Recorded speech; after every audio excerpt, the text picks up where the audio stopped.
Hi, I'm Lucy, and right now I'm plummeting through the air at 20 miles an hour. Okay, actually right now I'm in my bedroom, experiencing the same nightmare that's been plaguing me for years. I've tried everything. Soothing lights, meditation, warm milk. I've even tried listening to my dad's Now That's What I Call Calm cassette. Both sides. Nothing seems to work. If only I could find a way to control what goes on inside my head when I'm asleep. I might be able to have sweet dreams for once. But until then, here we go again.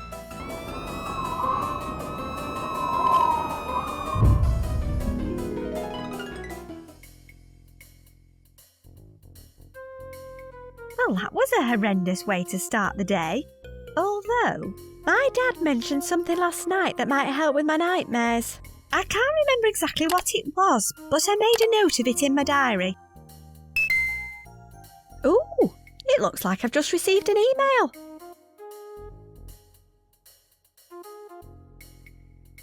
Ah, here's my diary. I must have locked it before I went to bed last night. Now, where did I hide that key?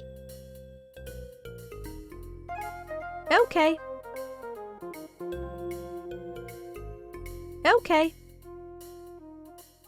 It's a smallish piece of stuffing from inside a cuddly toy. Why not? I'll just add it to the rest. It's got something shiny in it.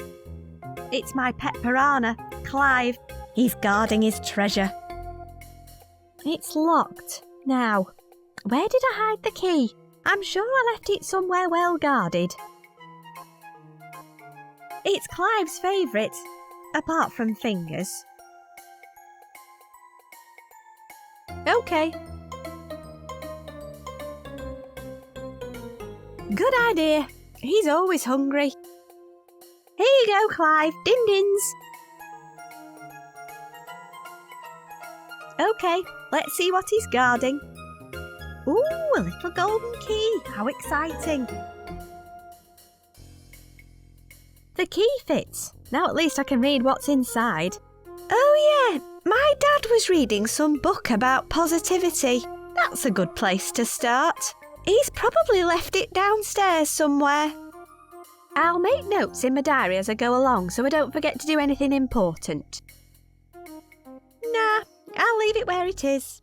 I'll probably end up carrying lots of other stuff around with me anyway. Okay. Clive used to love it, but he's not that bothered these days. I don't want any cold tea. Looks like I've got an email. It wants my passcode. I'm sure it's in my brain somewhere, but I can't remember it. I'll make a note of that in my diary.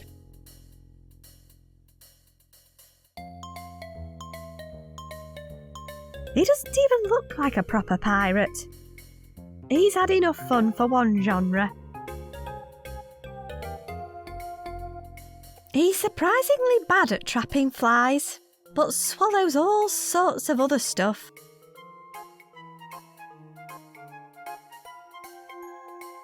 An inspiring collection of jokes for carnivorous plants. I'll keep this one on me. Why don't carnivorous plants like wearing trousers? Because their flies keep getting stuck. He loves these. Maybe I should read him another one. Why did the pitcher plant enjoy being on an all-fly diet? It was so easy to stick to. Ooh, a key just fell out of him. Okay. It's a plain little key. It's a drawer with a little keyhole. It's locked, obviously. There's a roll of duct tape in here. I have to be careful around the house. If it's old, expensive and breakable, my parents probably have one. It's a medium-sized piece of stuffing from inside a cuddly toy. In for a penny. How much of this stuff is there? That had better be the last piece. I'm stuffed. That one was suspiciously close to Lloyd's door. I wonder what he's doing in there. I dread to think what's causing that. He's in there now, but I can't see what he's up to. Hey, Lloyd, what are you doing in there? Oh, that's none of your business. Charming. There must be a better way to find out what he's doing in there. It couldn't hurt to take a little look inside his room. It looks like my twin brother Lloyd is torturing another helpless animal. Yep. No! Mr. Fumble! What's Mr. Fumble doing in your vice? He's gonna be so popular with all the lady bears after his operation. He's going to be a magnificent tripod. Give my bear back! Not unless you have something I can add more legs to. Why is there stuffing everywhere? It was clogging up my scalpel. What are you doing? Improvising. What exactly are you improvising? Groin surgery. I've had enough of talking to you. You and me both. Brave little guy's obviously made a dash for freedom. I wonder if Lloyd knows what happened to him. What happened to your gerbil? He's done a runner. Chewed through the bars and escaped last night. That's why I've had to improvise. If I return your gerbil, can I have Mr. Fumble back? Sure, I prefer a moving target. If I return your... Sure. I've had enough of talking to you. You and me both. He's obviously been defenestrating again. Cute, but kinda creepy. Oh no! Is that a toe? It's me, carrying Mr. Fumble, my toy bear. It's my twin brother, Lloyd. He was biting the photographer's leg when this was taken. I don't even want to think about what goes on in there.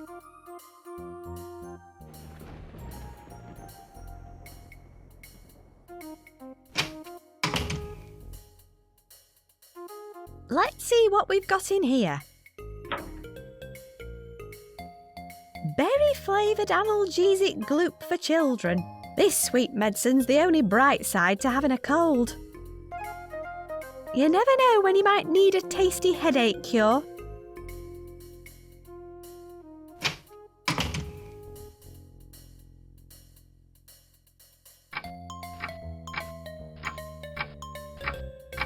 I think this is my brother's idea of interior design. I'd love to.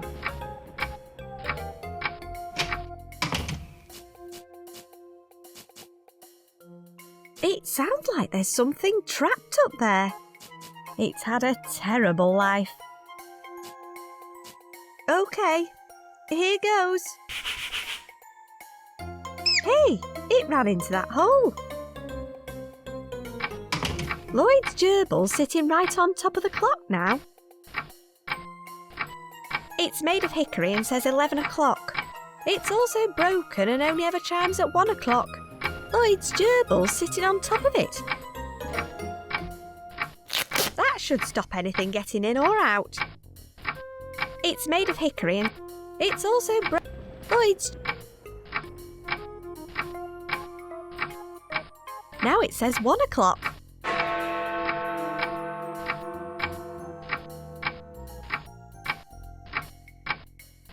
Great.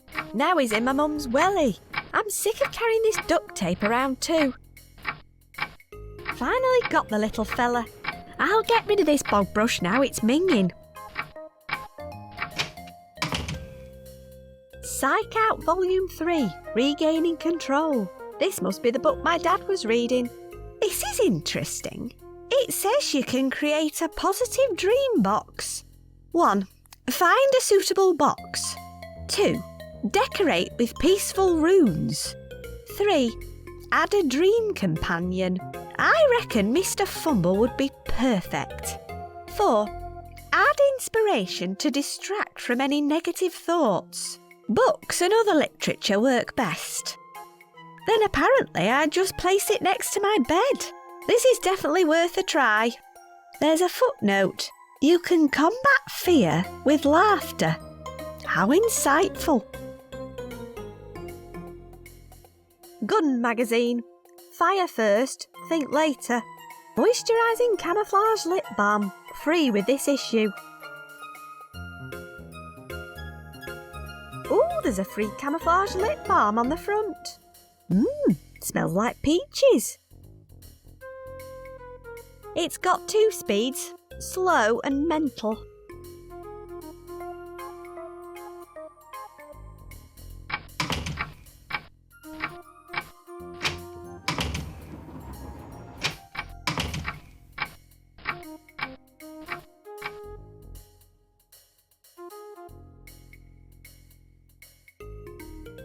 Throwing a gerbil at his... He's in there.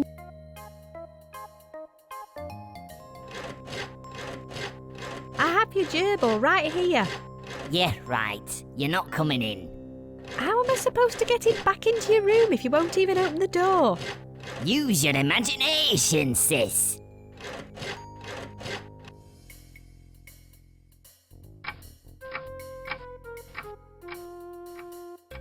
This was Lloyd's first victim. It had to be sewn back together again. His teeth are like little razors.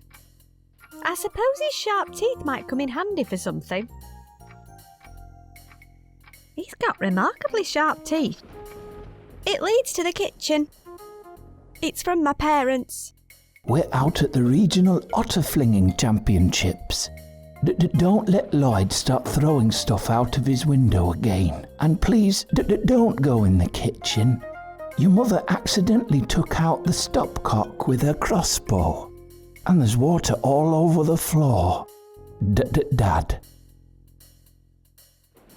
He's not in great condition. His left eye is literally hanging by a thread. I can see the badger's head in reverse. Its left eye looks like it's hanging by a thread. The bit of thread just snapped off. I'm not going out there in my pyjamas.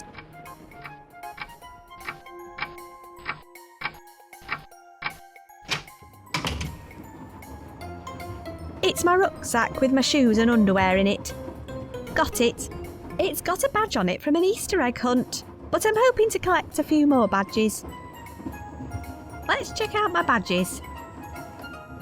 I earned this badge for hunting Easter eggs. My clothes are spinning around in there. It's attached to the wall. It stopped going round. Okay. I need to dry them out before I can wear them. It's for collecting the washing lint. Okay. There's a lovely plump lint bunny in here.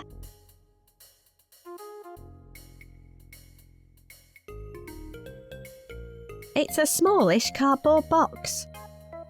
This looks like a good size for my dream box. It's a small pair of pliers. Got them.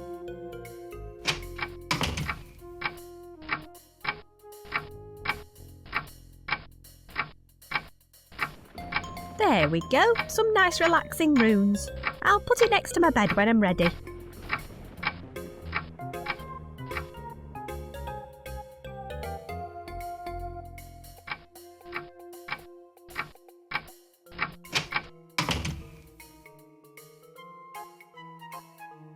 Yeah, this seems like a really good idea. It's got 2 speeds, slow and mental.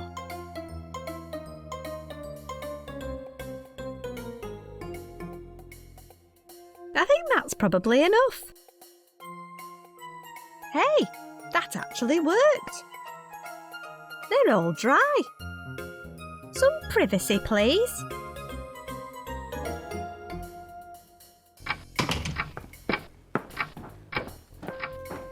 Great if it's raining outside, which it isn't yet.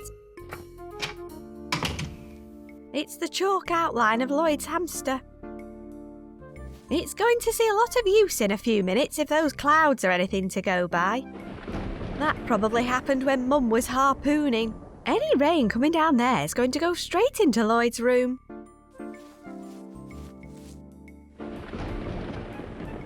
I hate to do this, but I need to get my bear back. Back for more, are you? Well, I won't be needing this anymore. Mr. Fumble, what has he done to you? Come to Mummy.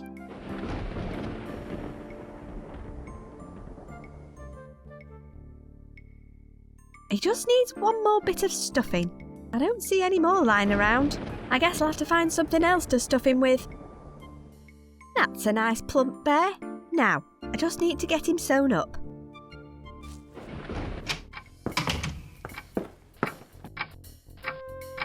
It's stuck in its mouth. I can't get a proper hold of it with my fingers. Come here, you little... Got it. There. Now it's a straight fish hook. This'll be handy. There we go. All stitched up.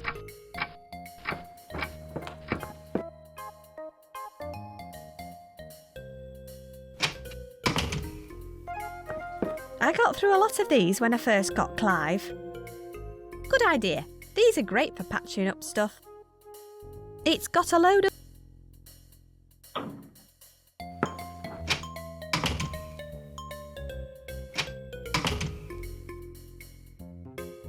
Some privacy, please.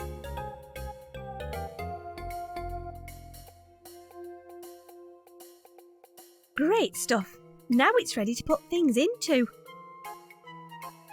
In you go, Mr. Fumble. Well, I suppose this counts as inspiration. This is where all hell breaks loose. Okay, I'm all ready. Let's do this.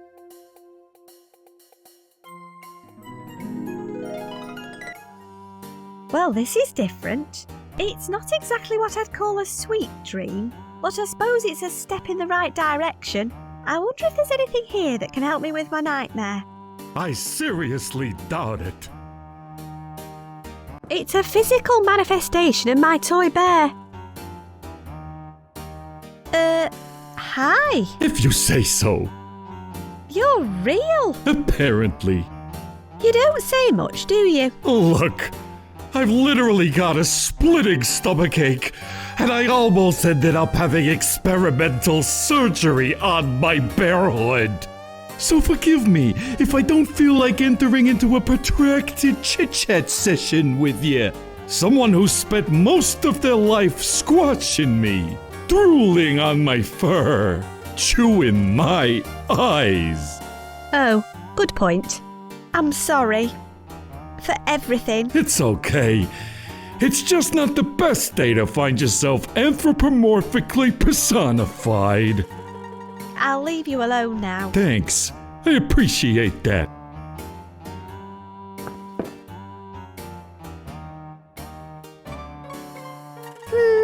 I'm not heavy enough to pull this down by myself.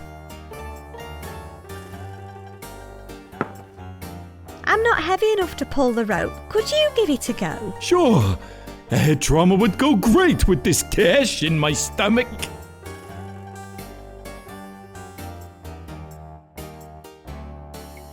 Okay, hang in there for a moment. I'm hanging.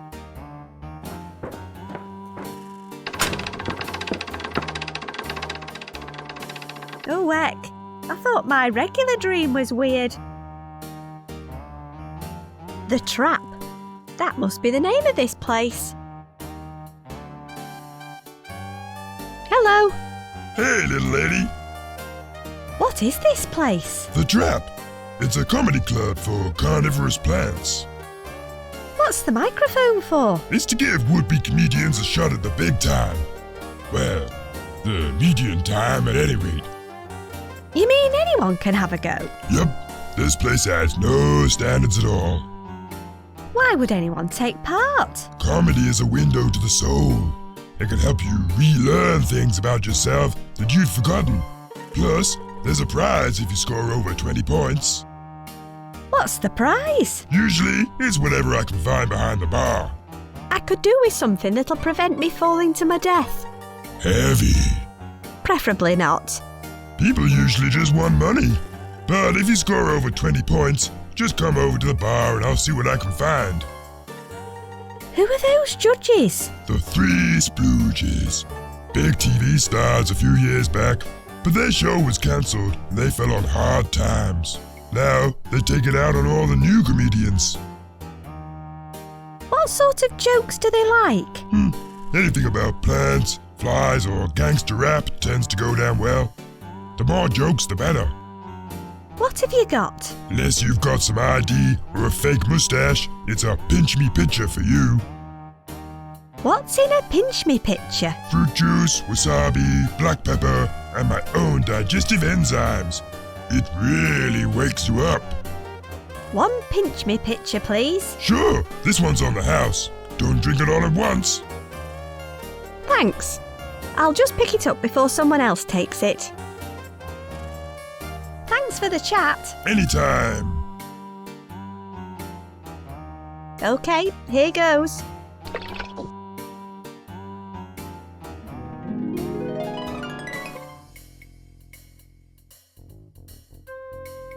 Man, that tasted horrible.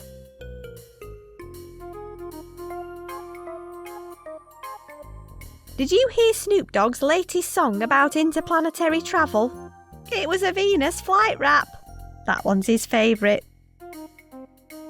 Why are carnivorous plants so good at keeping secrets? They keep their traps shut. Look at those tendrils go. What's a flytrap's favourite game? Snap! I'd better stop soon. He might uproot himself. Why do carnivorous plants love old adventure games? They're full of bugs. Oh no, that was the last one.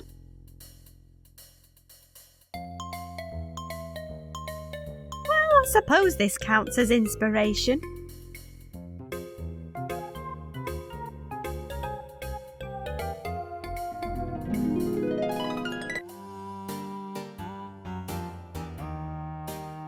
Okay then. Why don't carnivorous plants like wearing trousers? Because their flies keep getting stuck. Get it? Tough crowd. Why did the pitcher plant enjoy being on an all-fly diet? It was so easy to stick to. Anyone? Is this thing on? Did you hear Snoop Dogg's latest song about interplanetary travel? It was a Venus flight rap. Oh, come on, this is comedy gold. Why are carnivorous plants so good at keeping secrets? They keep their traps shut. That went a bit better. What's a flytrap's favourite game? Snap. Thank you, I'm here all week. Why do carnivorous plants love old adventure games? They're full of bugs. I'm on fire. Thank you and good night. Well, that's all the jokes I know. You know what? I'm happy with that. And those scores look kind of familiar too. I wonder what the prize will be. Hello. Hey, little lady. I scored over 20 points. What's my prize? Great job. Let me see what I can find back here. There's not a lot. You'll just have to take my pet, Herman. Her what? Take good care of him, and he'll take care of you. Remember, items you're carrying while you're asleep stay in your inventory, even if you switch dreams. Good tip, thanks. Anytime.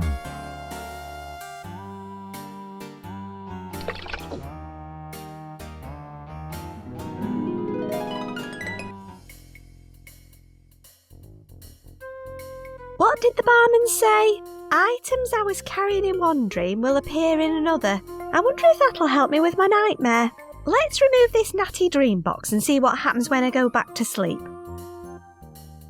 Here we go again.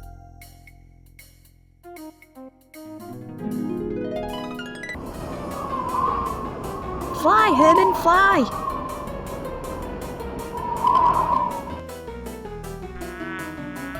Good job, Herman. I guess this means my nightmare's finally over.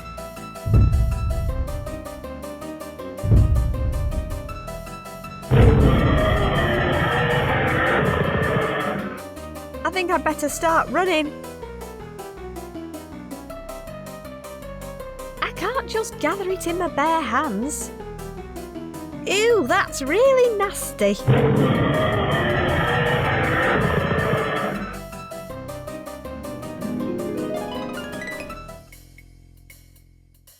I suppose you could call that progress, but frankly, it's not a whole lot more relaxing than plummeting. I wonder if my dad's book has any more pearls of wisdom. Chapter 2. Breaking Bread. Sharing food with friends and enemies alike can help to bring you inner peace while you sleep. Both figuratively and literally, food can inspire companionship and reconciliation. Okay, so a joke book's not going to cut it with Mr. Awesome back there.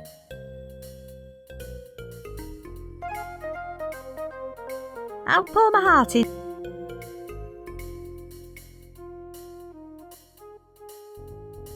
Looks like I've got an email. It wants my passcode. That's it. Right, let's read that email. Do I remember what? It's from someone calling themselves H. Looks like there's a photo attached. It's an article from the local paper 10 years ago. Disley Ferret murdered. The director of Figgington's controversial new theme park, Disneyland, was found murdered the day before the grand opening. He was discovered dressed up as the park's mascot, the Disley Ferret. However, police are still searching for the missing head of the costume, as they believe it may help lead them to the head of the director, which was also missing. The rest of the article's been torn off. Wait a minute. Something's coming back to me.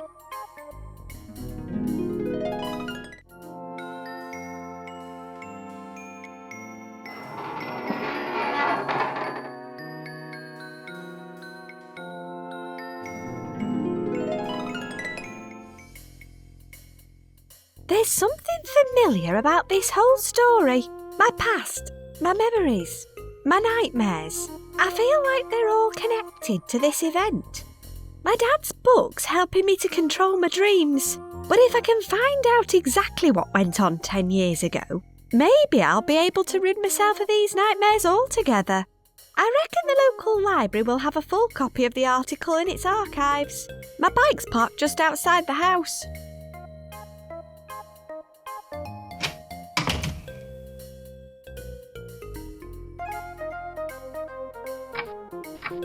Ooh, looks like the postman's been. This must have arrived while I was asleep. Stuff you. It's from my mum's taxidermist. Contents: formaldehyde, fun-sized bottle, flesh-eating beetles, family bumper pack, 1 plastinated pufferfish. It's taped shut. Let's put those razor-sharp gnashers to good use, shall we? 1 dead pufferfish. Ow, that's a prickly fish. 1 small bottle of formaldehyde. And a bumper pack of flesh-eating beetles. This stuff's bound to come in handy for something. He's covered in little spikes.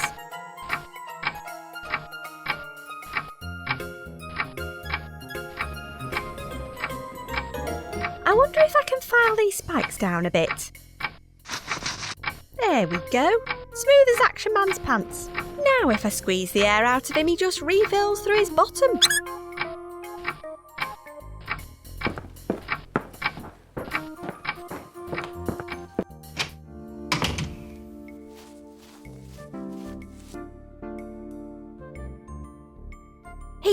wrap your little fishy chops around this.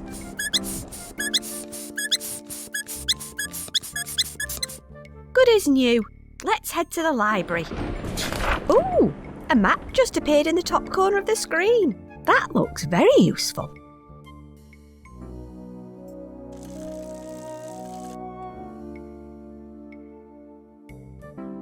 Looks like someone's been doing a spot of gardening.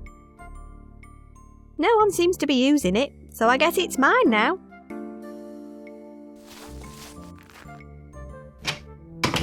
Whoa, it's really hot in here. Blame Satan. I beg your pardon? Shh. Sorry. Hello, Miss Hambleton. Shh. What's behind that curtain? More astounding works of Satan, dearie. Astounding works of Satan? In a library? It's true. Satan pretty much controls all the libraries in the area now.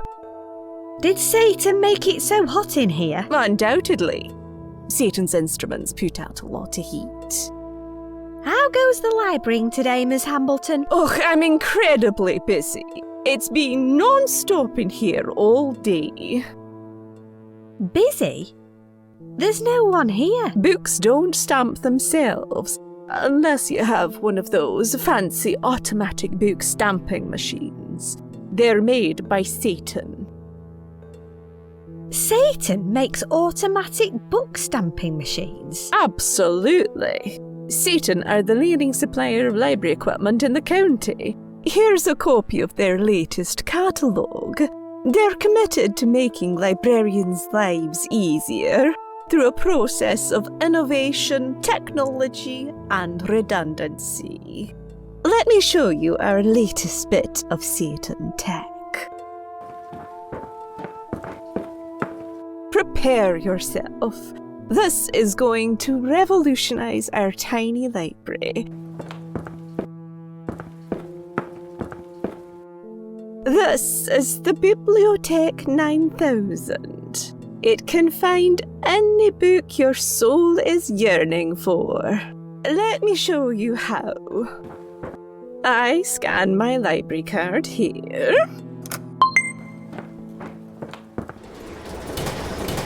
Now I think of the book I want to borrow. The bibliothèque searches my soul. It scans the electrical impulses in my brain. It locates the book's details and dispenses it right over there.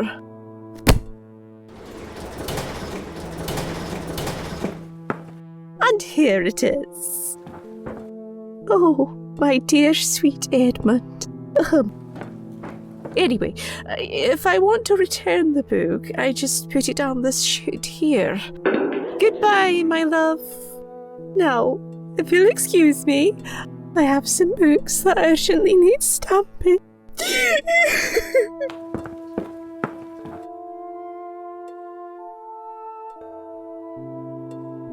Satan, self-aware textbook arrangement networks, making idle hands work for you. The library card just fell out. Okay, let's see if this works. All good.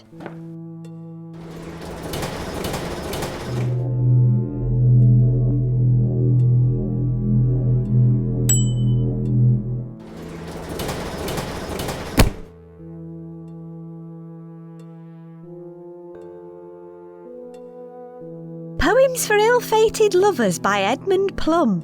There's a message written inside. I board the train of regret at a time I will never forget. I hope you remember likewise when you see the world through my eyes. Graham's monkey will keep our little secret. E.P. What on earth does that mean? Maybe I should ask Miss Hambleton about it.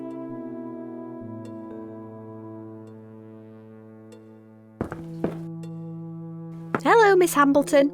Shh. Do you know a Graham who may or may not have had a monkey? You must be referring to Saint Graham. He was the patron saint of moon logic. There are so many obscure happenings in the local area, they named the village church after him. Thanks, I'll check it out. I'll add the church to my map. Who are you talking to?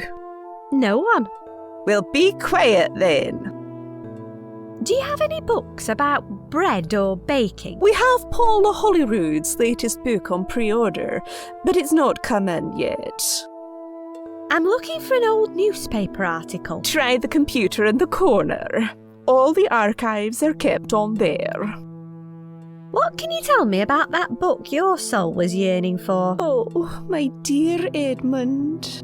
He was a local poet and a fine, fine man. He'd write the most beautiful poems just for me. Then one morning, he boarded a train and never came back. He sent the library that book and his membership card before he died. Bye. Shh. I wonder if this card'll work in here.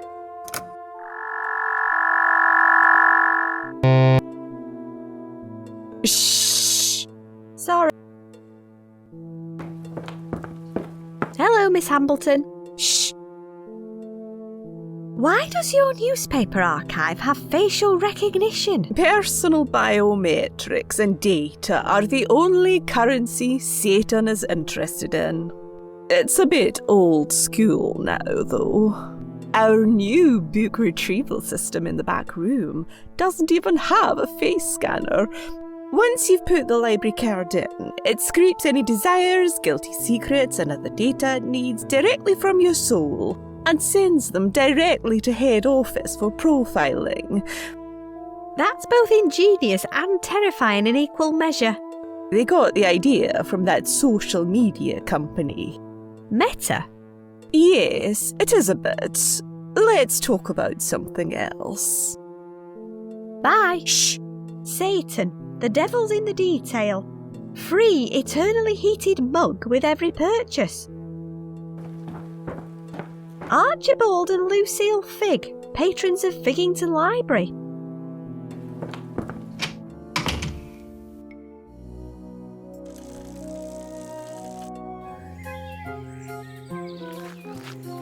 He's taking photos. Hello there. What are you doing? Gathering evidence.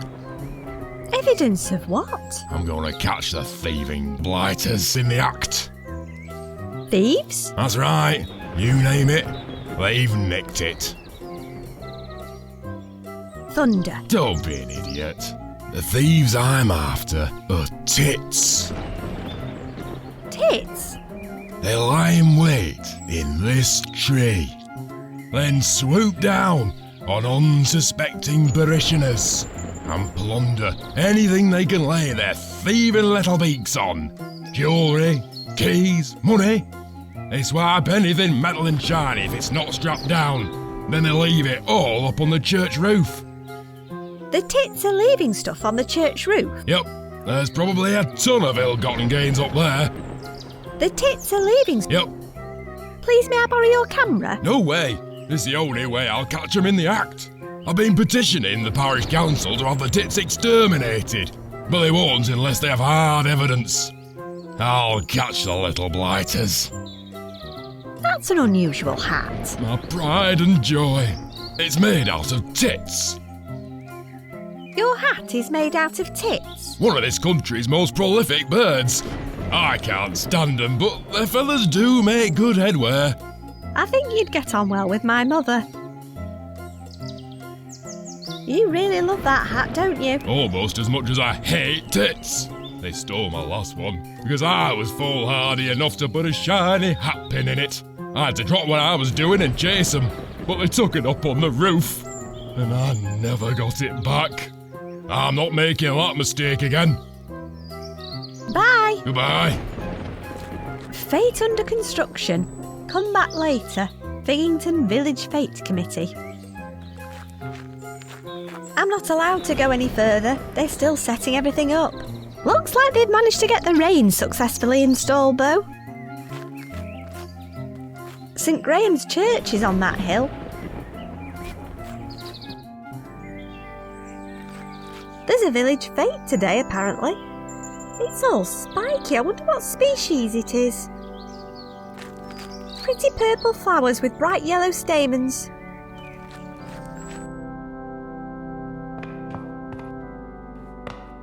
Looks like they missed one. The windows of our church depict the legend of St Graham as told by the 16th century poet Ernest Danglebury.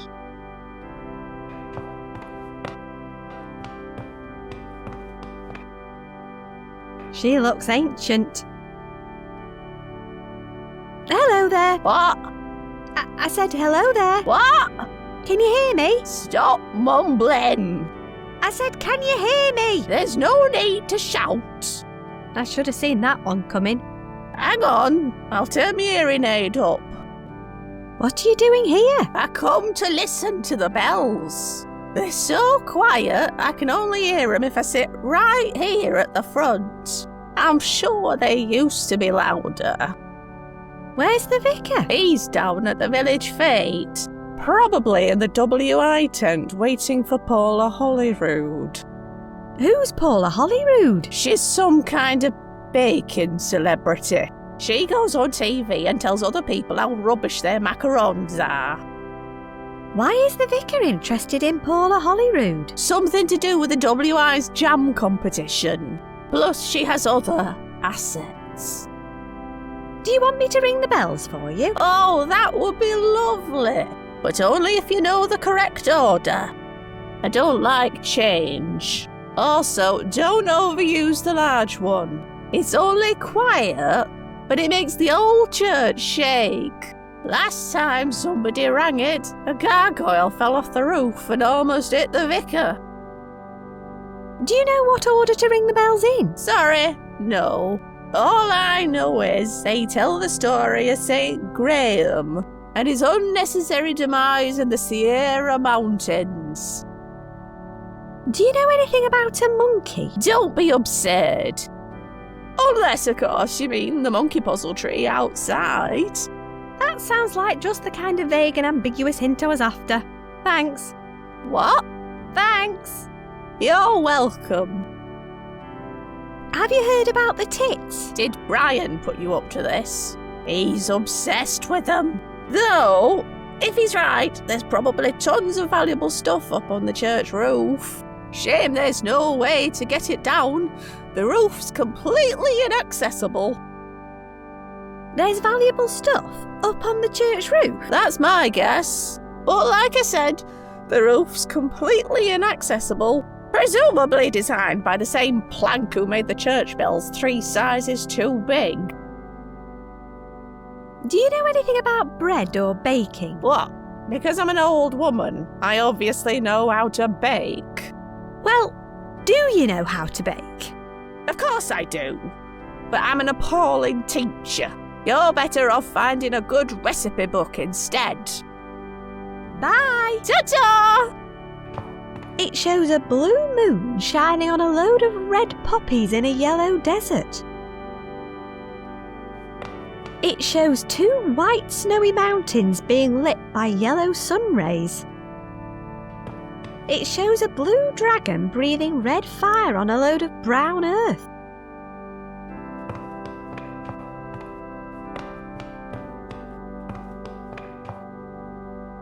It rings one of the church bells above. A tag tied to it says, St Graham's Big Bell, please only ring at end of sequence. Overuse may cause damage to church roof. It rings one of the church bells above.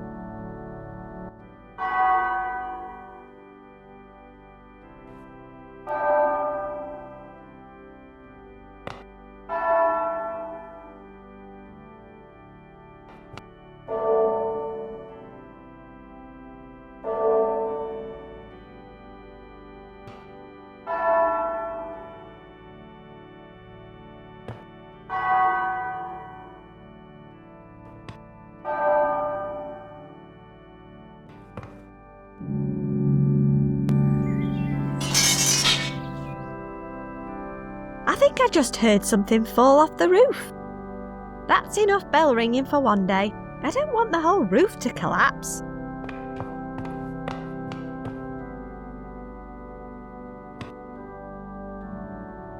Bye! Ta-ta!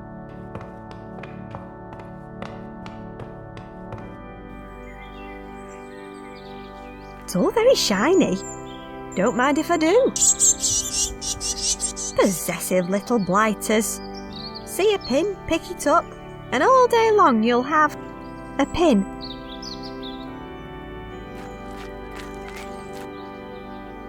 So this is the monkey mentioned in the book. Someone's carved their initials onto it. JH loves EP. Okay, let's see what secrets you're keeping. I hope the trousers don't fall down. An old biscuit tin with a photograph inside. It's a black and white photograph of a young couple. They both look a bit familiar, but their eyes have been cut out. Creepy.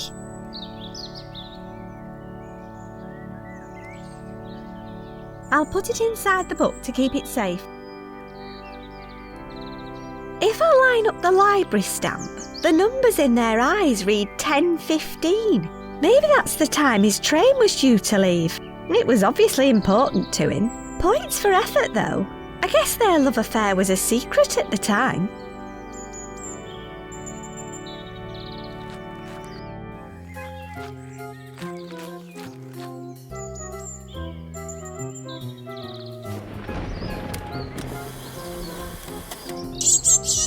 Not again! Give my hat back, you little fiends! After all that, he ran the wrong way. What a plonker. Okay. Selfie time. Ooh, looks like that was the last photo. My face on a self-endearing instant photo. The perfect crime, as long as no one looks at the name, or the date of birth, or the badly adhered and ill-fitting photograph. I wonder if it'll be enough to fool Satan.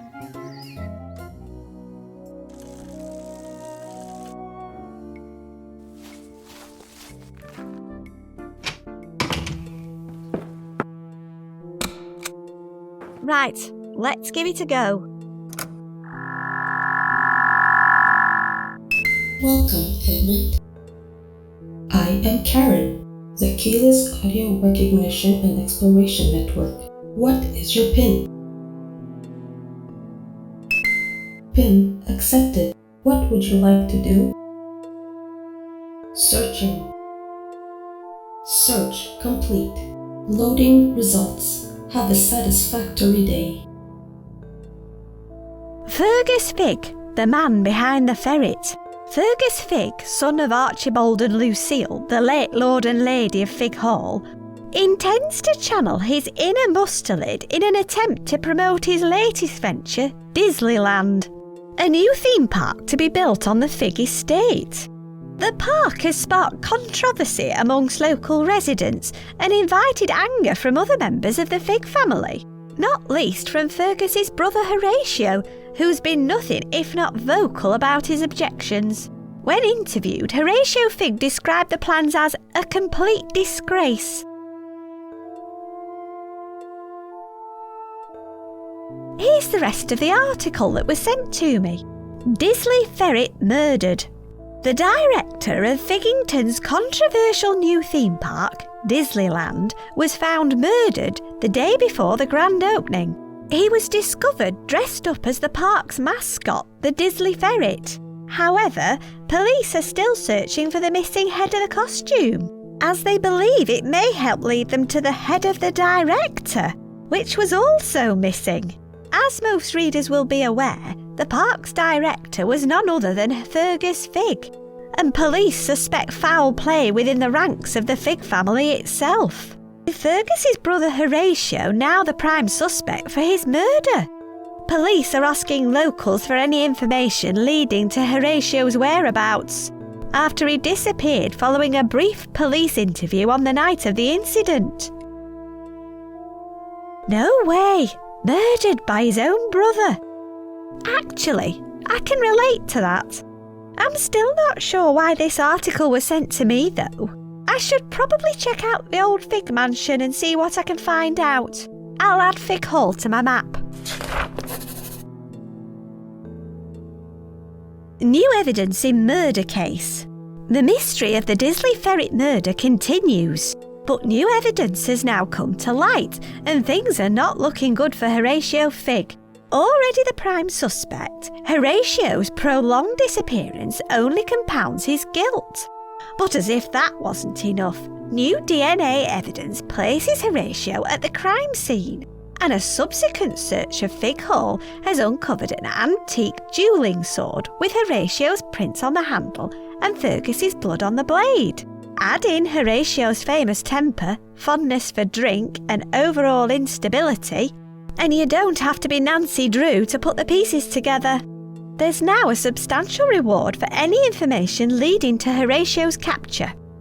Figington Parish Council have also agreed to erect a memorial statue to Fergus in the town centre, in recognition of the fact that he tried to put Figington on the map for something other than witch burning. I better check out this statue and see what all the fuss is about. I'll add the town centre to my map. What would you like to do now? Goodbye, Edmund.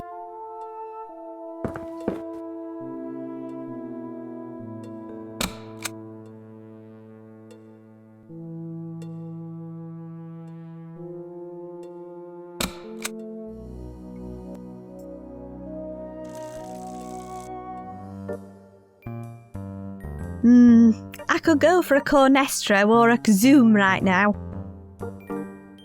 Ooh, look at all those goodies. Although I bet most of them have been sitting there for at least 10 years.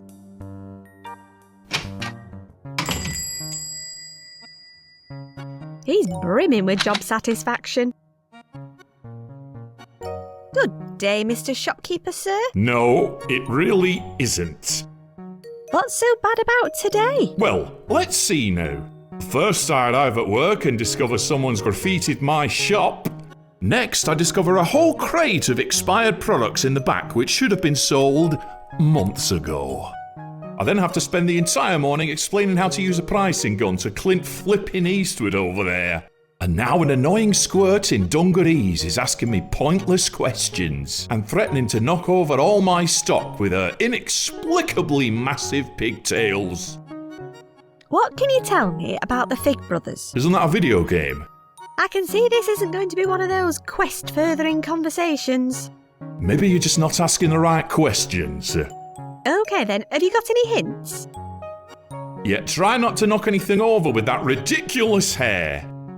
Thanks, you're a great help. Bye! Come again. Or don't. Makes no odds to me. He's pricing up a load of drinks. Hi there. Yarp. How can you do that with your head? My mum ate too many jelly babies while pregnant, and now I'm super flexible. I'm not sure that's how human development works. Yeah, well, I wouldn't know about that. No, I guess you wouldn't. What are you doing? These bottles have expired, so I'm reducing them. What's in the bottles? Orange flavoured fruity shooties. These ones are really old, but they've not updated the packaging in years. Same old bottles. How much are you reducing the drinks by? The boss said to make them 50% off, but I think that's way too cheap. So I've set them to 100% off instead. What great initiative. I'm sure your boss will be delighted. You'd think so, but he says I don't really have a head for business. You don't say. You're a dab hand with that pricing gun. I know, right? I don't even need to look while I do it. Bam, price it up. Bam, reload. Bam, price it up again. Bam, reload. Bam, price it up again. Bam. Yeah, I get the picture. All without even looking. Let's hope you never get your hands on a real firearm. Bam! God help us all. Bye. Catch you laters. Ugh. Orange flavour fruity shooties. They're well past their expiry date. He's not even looking at them when he prices them up.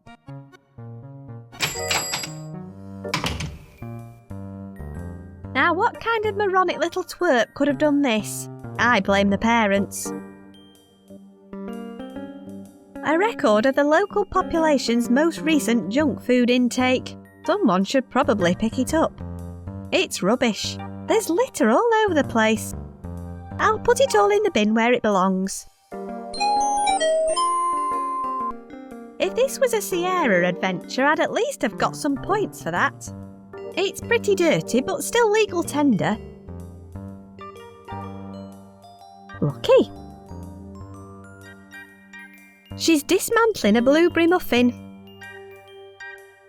A small human blocks your path. Excuse me? Oh, what do you want? Do you know where I can find a statue of Fergus Fig? The only statue I know about is at the other end of this street. You mean the street you're blocking? Do you see any other streets around here? Please, could I get past? I am trying to feed an hungry child. Get some perspective. I'm sure there's room if you just move a bit to your left. There's a perfectly good road right there.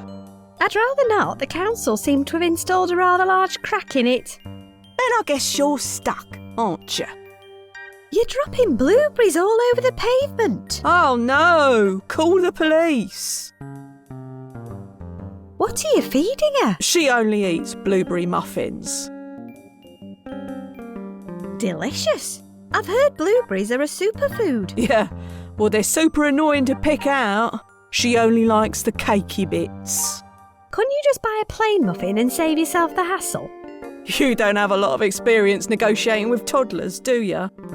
Is it still a blueberry muffin if the blueberries are all over the pavement? I didn't say she likes blueberries, just blueberry muffins. Right, of course, but if you could just see your way to... I ain't moving until she's finished her muffin. How long does that normally last? Her previous record is 80 minutes. I'll just wait for her to finish. Pull up a chair. You're gonna be waiting a while. Is there any way to speed things up at all? You could be a good citizen and get her a drink. What does she like? She's 2. What do you think? An organic wheatgrass smoothie? I don't even know what you just said. She drinks a fruity shooties like any self-respecting toddler. Right. Bubblegum flavour is her favourite. Naturally. Bye. Whatever.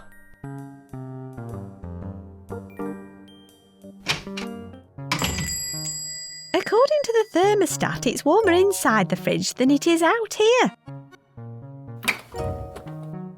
They form part of the magenta food group. I'll just take one. Whoa! They form part of the magenta food group. I can't afford this.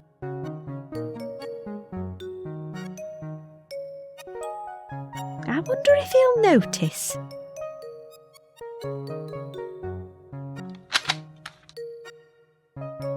Don't mind if I do. 100% off the RRP. Bargain. This one's 100% off. Can I take it? Oh, Gordon Bennett, not again. Fine, take it. Thanks.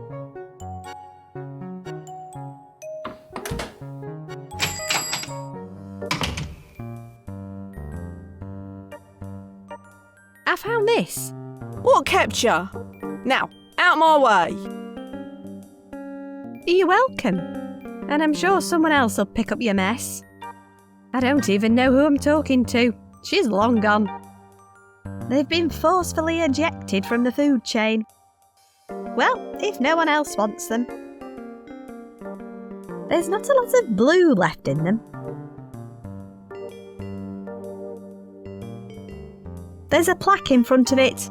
Fergus Fig. This monument was erected to commemorate the founder of Figgington's first and only tourist attraction, Disneyland. This vending machine was relocated from the theme park before the site was redeveloped into one of Figgington's enviable housing estates. The statue depicts Fergus Fig at the moment of his dignified demise, headless and dressed as a ferret. This machine must be 10 years old now.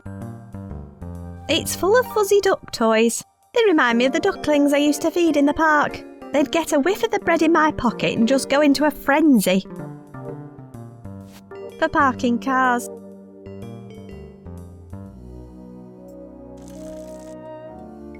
Welcome to Fig Hall.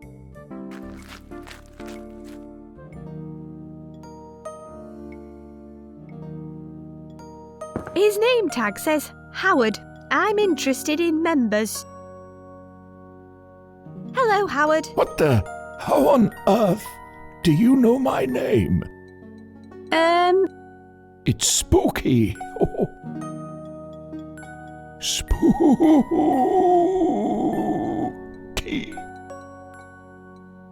So anyway, can we talk about something? Spooky. Nice desk. Thank you. It has everything I need to manage all our members' needs. Can I take a look around? Sure. Do you have a membership card? My brother defiled my membership card. That's rotten luck. If you tell me your membership number, I can print off a temporary visitor pass for you. I can't remember my membership number. Sorry, you'll just have to try and remember it. I find that if I just lie back and work through things in my head, the answer reveals itself eventually. If it helps, they all begin with HT. Can you tell me anything about the Fig brothers? Esme's the expert on that sort of thing. Bye. Goodbye. Her name tag says Esme. I'm watching you. Hello, Esme. Welcome to Fig Hall. Oh, it's nice to see young folk taking an interest in local history. What can you tell me about the Fig brothers? If you've not got a visitor pass, I'm afraid I'm not authorised to tell you anything. What are you doing? Watching. What exactly are you watching? The rooms, my dear. I'm an official room watcher. Do the rooms do anything worth watching? Not on my watch, they don't. No ice creams dropped on the floor. No lost pensioners. No missed opportunities to show off the secret pre-stole. And no antique vases going walkabouts. Not while Esme Duckworth's on the case. Take that, Marjorie. Who's Marjorie? You mean who was Marjorie? She turned her back on her room to eat a curly-whirly. And when she looked back, one of the Fig family's antique vases had been stolen. She was out of here quicker than you can say, Marjorie, you're fired for eating a curly-whirly and taking your eyes off the room while someone stole the antique vase. Wow, you really take this room watching seriously. The Heritage Trust is a very serious organisation. They spent a lot of money getting hold of this place, although they never managed to get control over the old estate. Oh, one of the Fig twins refused to sell it. The Fig twins? Oh, yes. Didn't you know? Oh, I've said too much. Get a visitor pass, and I'll tell you all I know. Where can I get a pass? A visitor pass? Are you a member of the Heritage Trust? I am, but Lloyd used my membership card to scrape his hamster off our driveway. And I've already created one fake ID today. That's okay, dear. Just pop over to the desk and tell them your membership number. They'll print you off a temporary visitor's pass.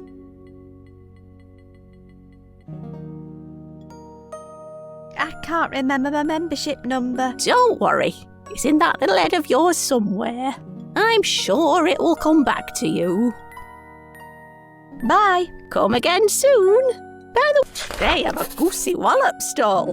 That's always worth a visit. Thanks.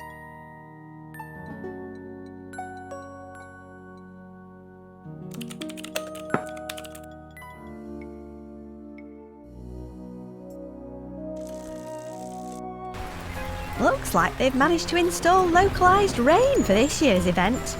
That's considerate. He's manning a giant goose. I love this game. Hello there. Hey up, fancy a wallop? How much is it for a wallop? 1 shiny brass pound for 3 wallops. I don't have any money. Then I suppose you need to find some if you want to wallop a goose anytime soon. Bye. Come back if you fancy a wallop. Feedington WI annual jam making competition. He looks like he's enjoying that jam. Hello, Vicar. Oh, hello there. You startled me. I've had a terrible headache recently. I think it's probably due to the church bells. There's a gang of tits stealing your congregation's stuff. Sadly, I know. Unfortunately, there's not a lot we can do. But if you ring the large bell, their ill-gotten gains will fall off the roof. Thanks. I really could have done with that advice earlier. Can you tell me anything about the Fig brothers? The Figs? Well, one of the Fig twins was a lovely, quiet fellow. Wait, they were twins too? Oh yes, I christened them both on the same day. Horatio, on the other hand, was a bit unstable. Yeah, I'm getting that impression. But I'm not here to talk about work. I have jam to inspect. You're inspecting jam? That's right. I'm judging these preserves to find a winner. There are prizes for jam? Oh, yes. Only an audience with TV baking legend Paula Holyrood and a signed copy of her new book, Bread is Breast. I mean best. Are you okay? Oh, yes. I'm a huge fan of her. Bread? That too. That book sounds like just the kind of inspiration I need. What do you have to do to win the jam competition? Anyone can enter. You just need to bring a jar with sweet flavour, vibrant colour, and perfectly preserved fruit. What does the winner get again? A copy of Paula Holyrood's latest bestseller, Bread. Best. Thank you, yes. Bye. Bye. Bye.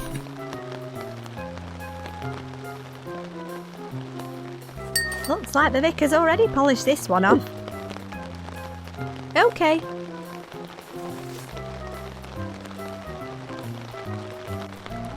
These blueberries look more like greyberries.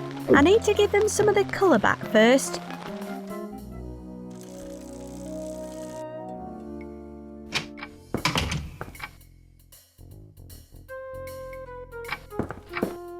A valuable and precariously balanced family heirloom, apparently.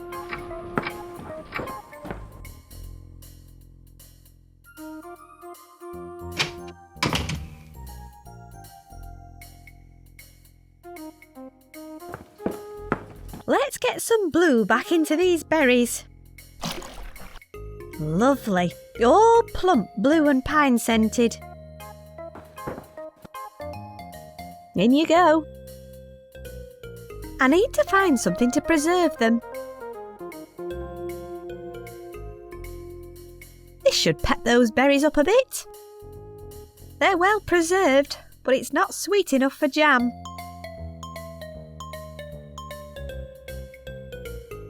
Berry-flavoured analgesic gloop for children.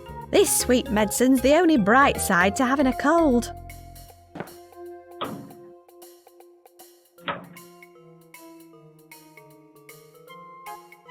This should make it taste a bit sweeter. Okay, I'm happy with my effort. I wonder if it would stand a chance in the Village Fates jam competition.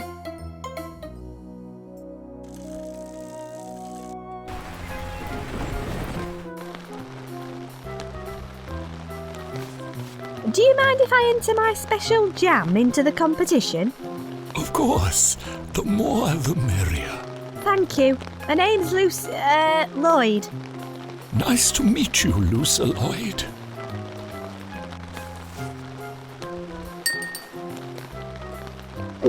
My heavens, how utterly divine. The bluest blueberries, a hint of fresh pine, and my headache is gone. First prize goes to Lucy Lloyd. Well done. Uh-oh.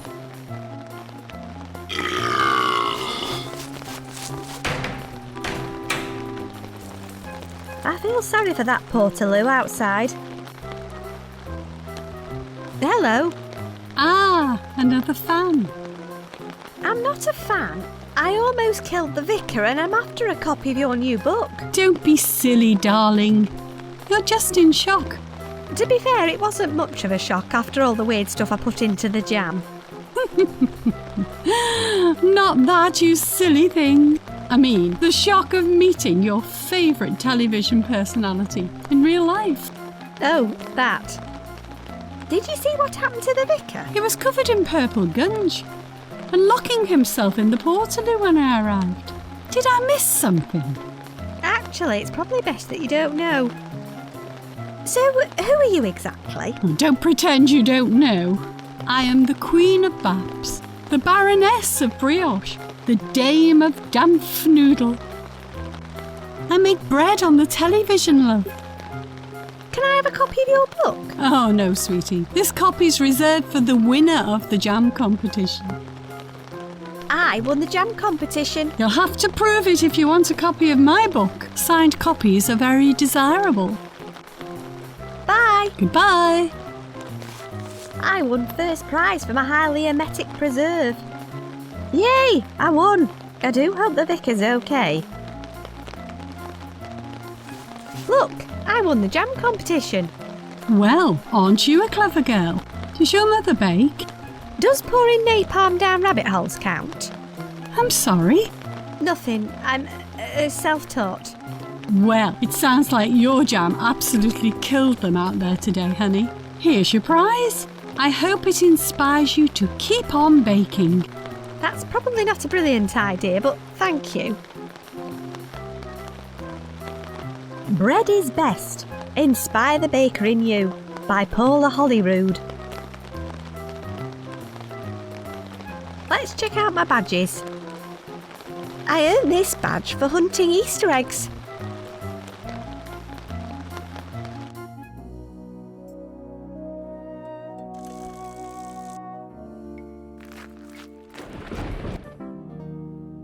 I feel like I've seen one of these before.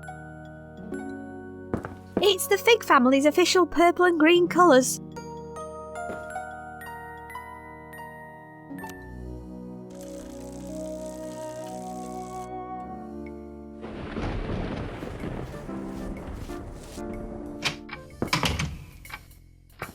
It's the same as the one at Fig Hall. I guess we can add kleptomaniac to my mother's list of disturbing conditions.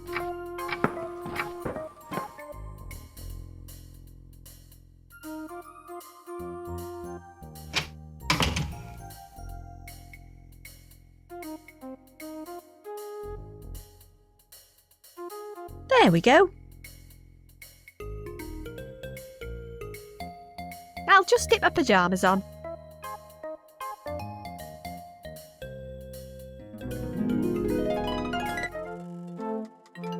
It looks like that baking book has delivered on inspiration. But is there anything here that can help me with that monster in my nightmare? It's a physical manifestation of my toy bear. Hey, what do you think of this place? I have literally no idea what's happening. One minute I'm hanging from a rope in a nightclub, and the next I'm surrounded by giant pastries. It's all getting a little much if I'm being brutally honest. Bye. Oh, can I stop talking now? They seem to be the only thing around here not made of bread. It's got a hatch in it for answering riddles and such. I'll just knock. What do you want? What is this place? Welcome, traveller. You have found yourself on the steps of the illustrious city of Bapchester. There aren't any steps. You're instantly unlikable. You know that. Why is it so windy here? Beats me. The weather is out of our control.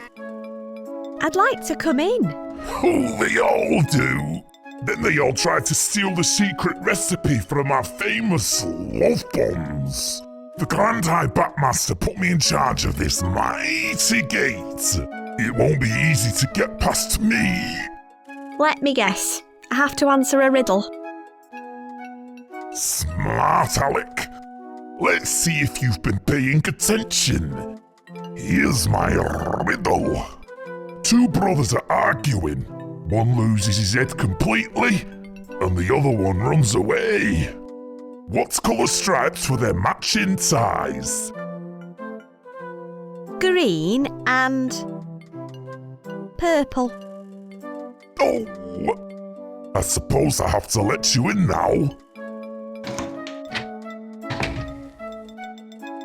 He guards the city with obscure questions. Don't make fun of me. Have you enjoyed a love bun today? Thanks for letting me in. It was obligation, not inclination. What's a love bun? It's a bun. Right. But instead of filling you up with carbohydrates, it fills you up with love and compassion. Does it work on massive, terrifying monsters? Wow, you have weird taste. Unsurprisingly enough, I've never tried. That's probably a question for the Grand High Batmaster. Where can I find the Grand High Batmaster? Just keep walking away from me. Will that help me find her? I doubt it, but it would certainly make my day more enjoyable. What's your name? My friends call me Brog. Can I call you Brock? I'll give you 2 guesses. Yes. 1 guess left. Hi, Brog. Don't do that.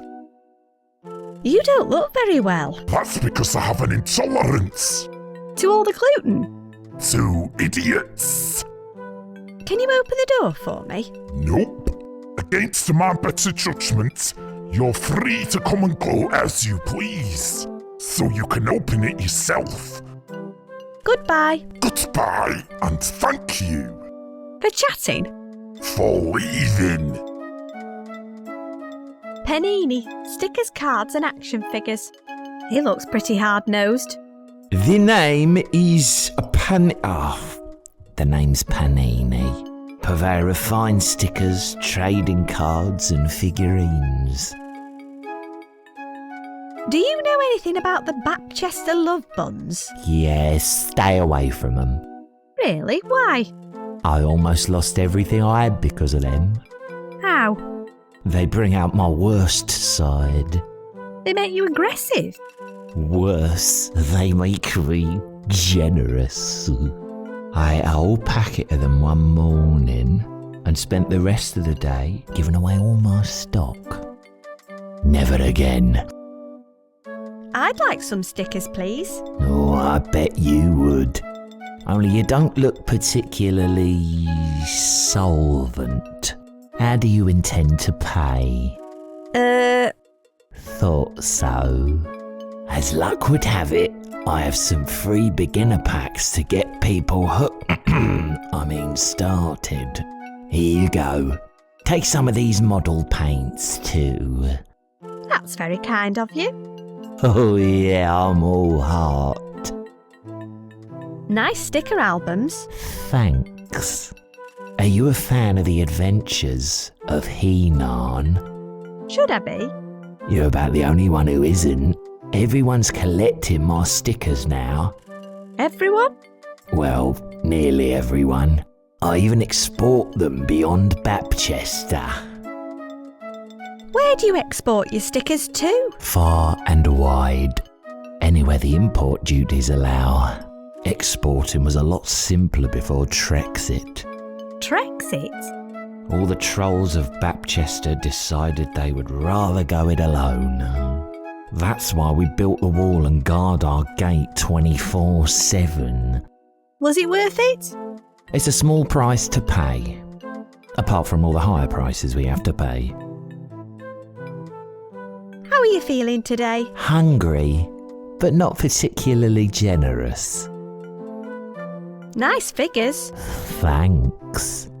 Each one is handcrafted from a solid block of sugar. They're incredibly durable. Just keep them out the way of the rain, ants and fire. Fire? Yeah, sugar burns at a ridiculously high temperature. I learned that the hard way. I used to have a full head of hair.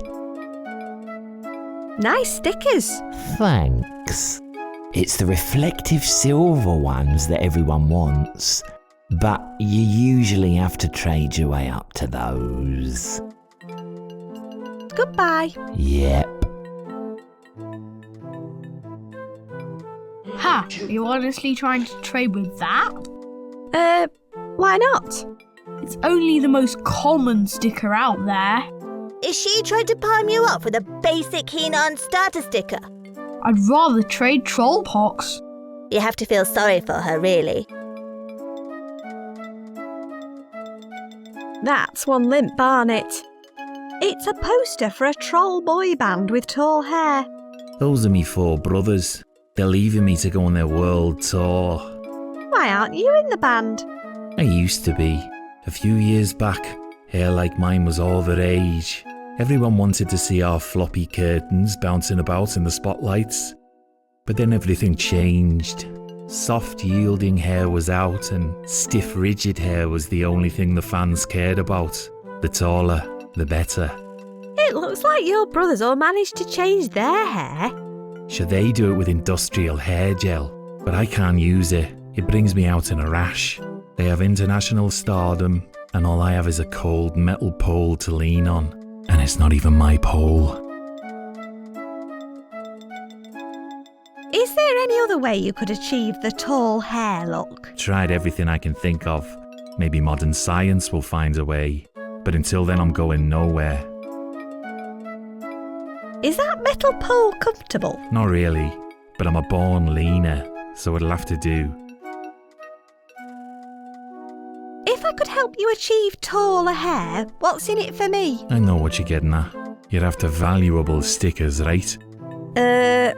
Tell you what, I have a pretty rare one in me back pocket, and it's all yours if you can help me out with me floppy do.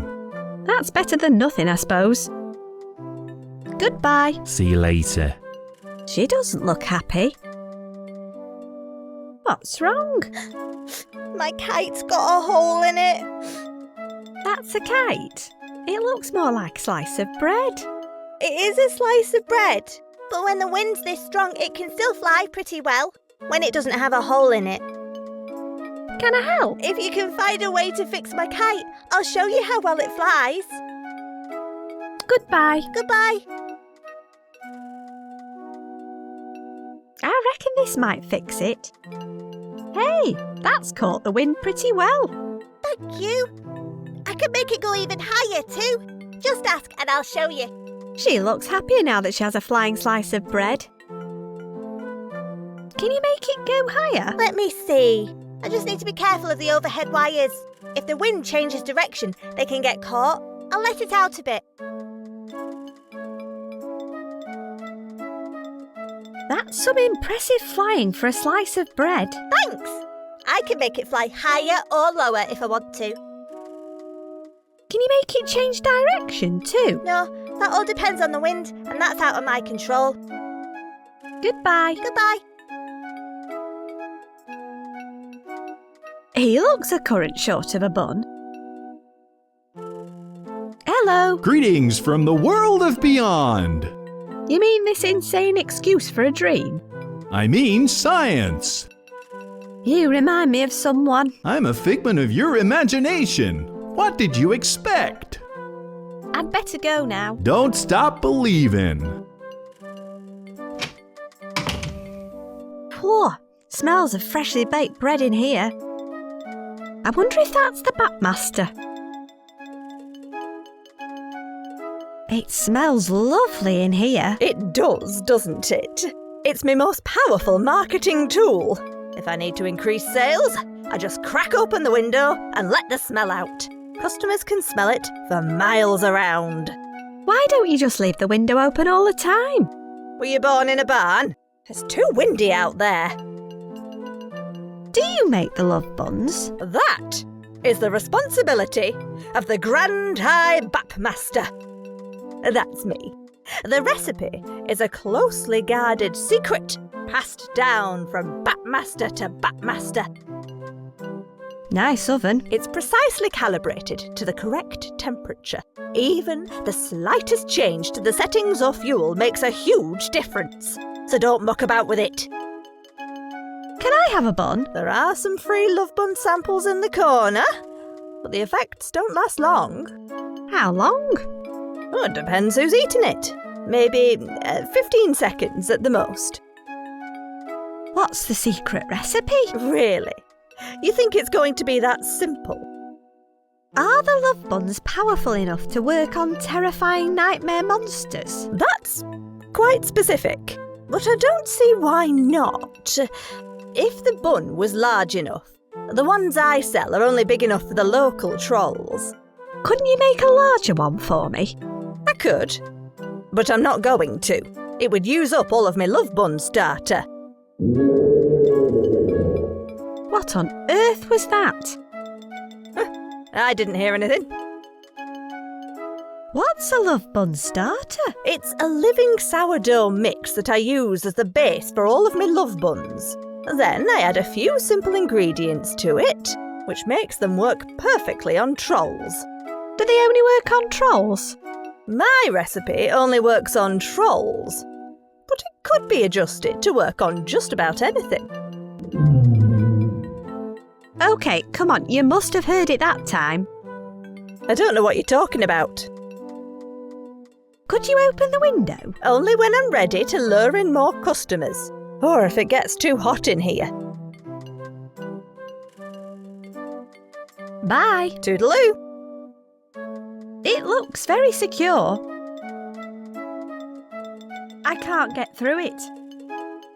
It's a physical manifestation. She's in charge of bun production. I'll take one. Guaranteed to create a temporary feeling of love and compassion. It has a very distinctive heart design on the top. Remind me again what the secret ingredients were. Ha! Nice try. They're a secret. The recipe and starter are both secure in the chamber behind me. OK, enough now. What's behind the door? Oh, that's just my sourdough starter. It probably needs feeding. This place is nuts. Anyway, the door behind me is so thick, it would take a frenzied beast to get through it. You mean like a bear? Don't bring me into this. Ha! I don't see Bungalay getting through a lace curtain without bruising himself. No offence intended. Clearly. No, it would take more than that to get through my door. What kind of frenzied beast do you reckon could get through your door? What? I don't know. One that really loves bread, I suppose. Bye. Toodaloo.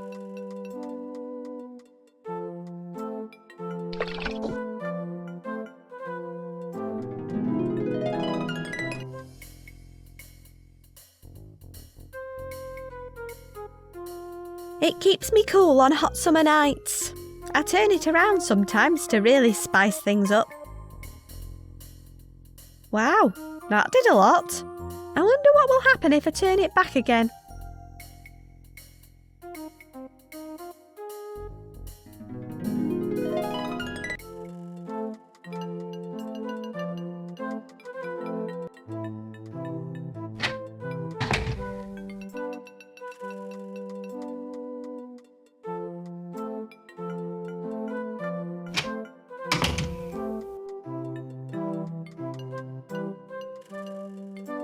bakes bread and heats the room. It's only putting out a low heat at the moment. Hey! Keep away from me oven! Sorry, I didn't think you were watching. Well, I was, so leave it alone. I don't want it getting too hot in here.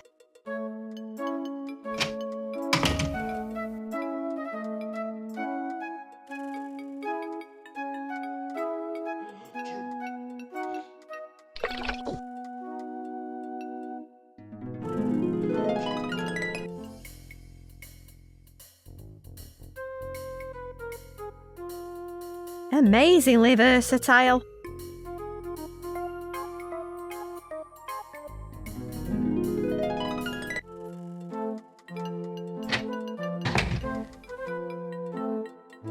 She looks happier now that she has a flying slice of bread. Can you make it go lower? Let me see. I'll reel it in a bit. Goodbye. Goodbye.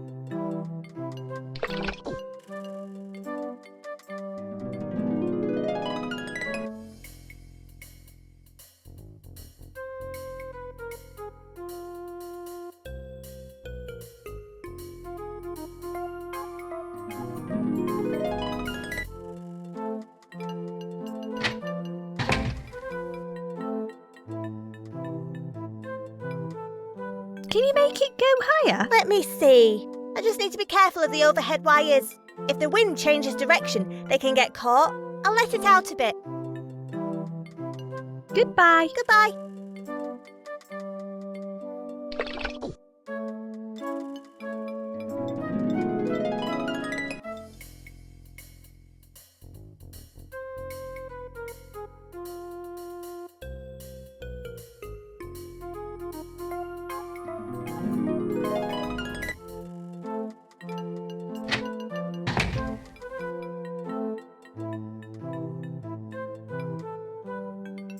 I don't even know what it does. I don't even know what it does. I'd better go now. Don't stop believing. It looks complicated. It's an invention of my own making. Static electricity is generated, making it spin around. A real time saver in the kitchen. I call it the self-electrifying danger bowl. Sell a lot of them, do you? Marketing is my strong suit. Okay. Whoa, what great lift! Wait for me, brothers. I'm coming on tour. Here, take this. I will need it when I'm going. I think I'll turn it off now. This one's got to be more valuable than the sticker from the starter pack.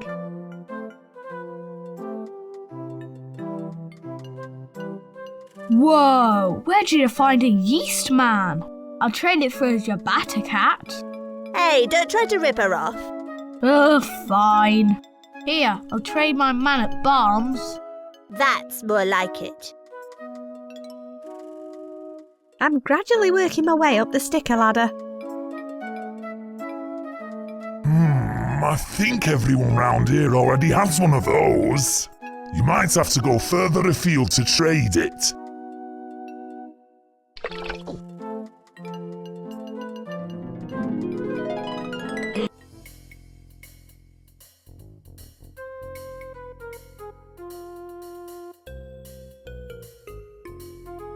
Well, I suppose this counts as inspiration. I'll take the other one out.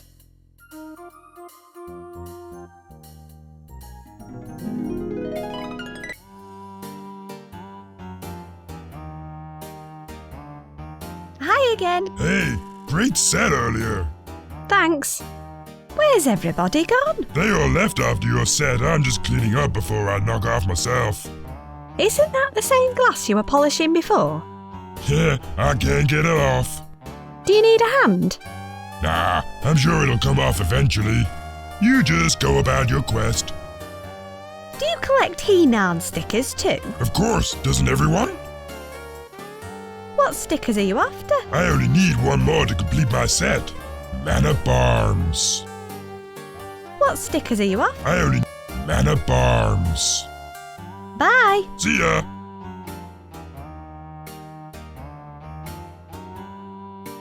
Hey, is that Man of Barms? I'd love to trade him for my evil breath sticker. Here you go. It's the rare sticker I got from the barman in the comedy. It looks kind of spongy. Mind if I take this? Go for it. The owner just left it here. Just don't expect it to keep you dry. How do you mean? It's designed specifically for bog-dwelling organisms. The material's made out of sphagnum moss to collect rainwater, not dispel it. You mean it soaks up rain? Yep. You still want it? It may be useless, but it's free. I'm having it. That's the spirit.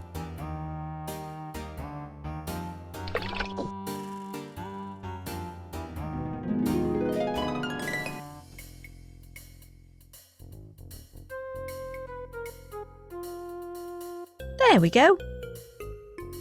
This is where all hell breaks loose.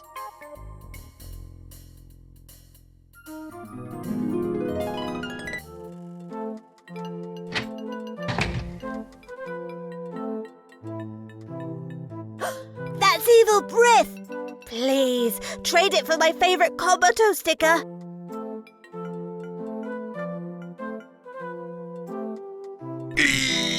Guess that's a cabal. So, here, take my pride and joy, a silver skeletortilla. Take good care of him for me.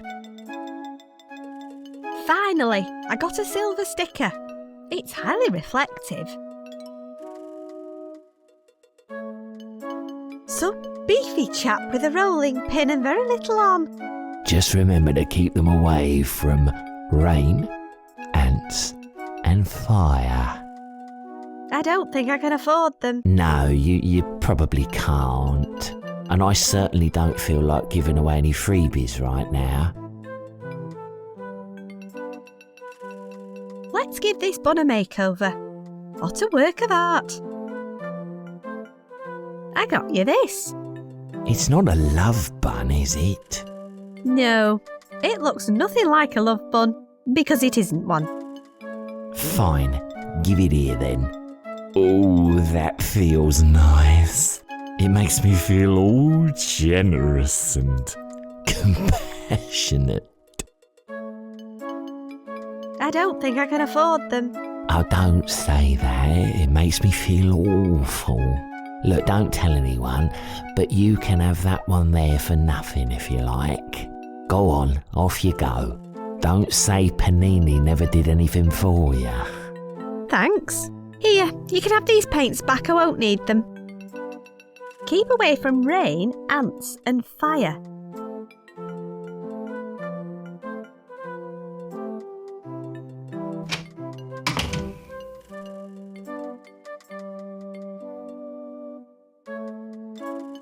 Better not. I'm not even sure what this machine does.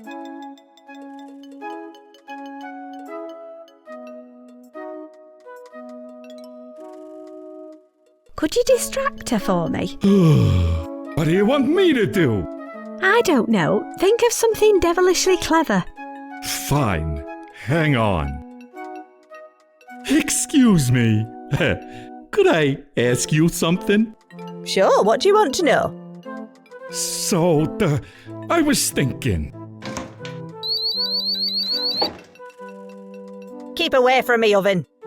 You have an alarm on your oven? Not just any alarm. The Bread Defender Elite. The built-in laser trigger is set off when the beam is broken. I installed it after I had a break-in. Stolen love buns flooded the black market and inadvertently caused the Great Troll Orgy of 93. That sounds like something best avoided.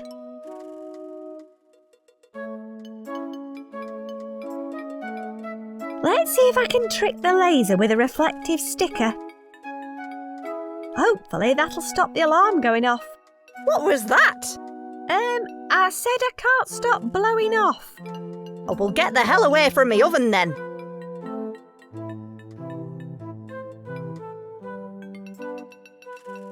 Could you distract her for me again? Excuse me. Could I ask you something again? Sure, what do you want to know? So, I was thinking. What shall I put in? Yes, what about? I was This should heat things wondering. up a bit. Oh, is it just me, or has it got hotter in here? Oh, I think I'll have to open the window.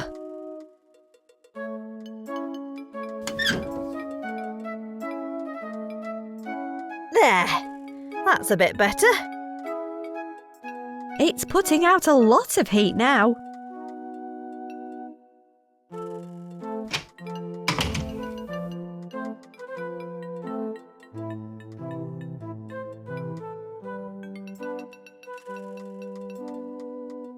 It's the barman's own special wake-up juice.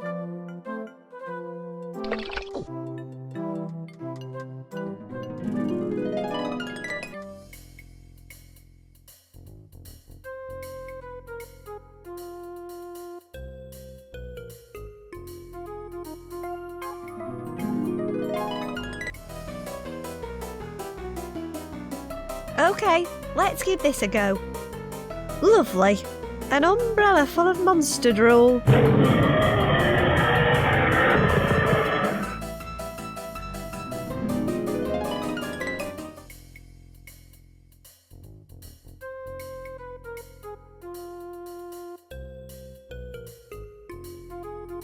Not while I'm in my pyjamas.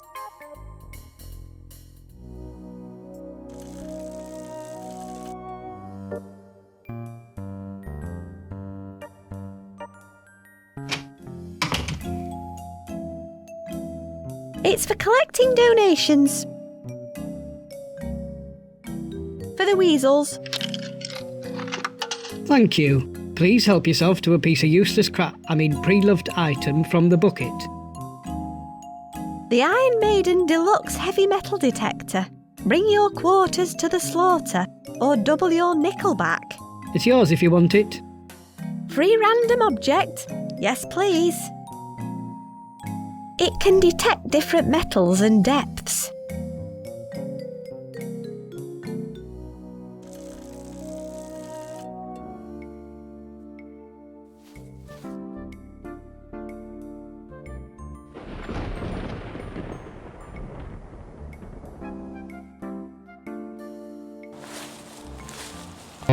I wonder if I need to tweak the detector's settings.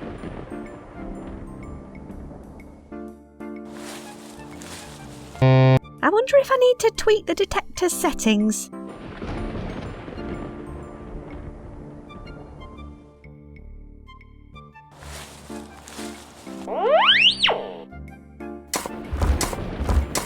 Oh, it's an old token from the theme park. I wonder what it was doing under our lawn.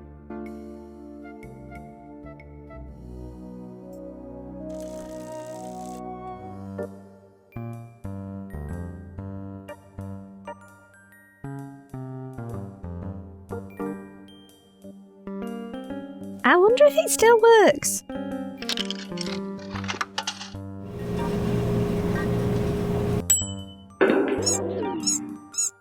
I guess that answers that question. It'd be a crime not to.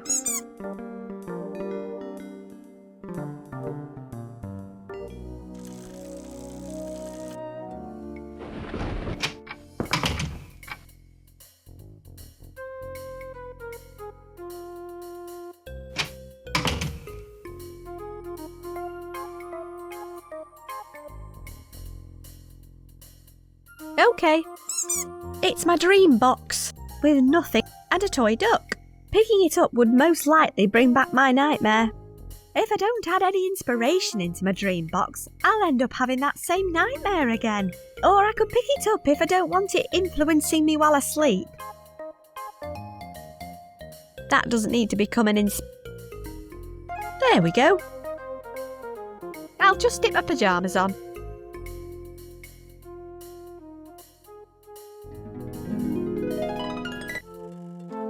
Wow, you got big, Mr. Duck.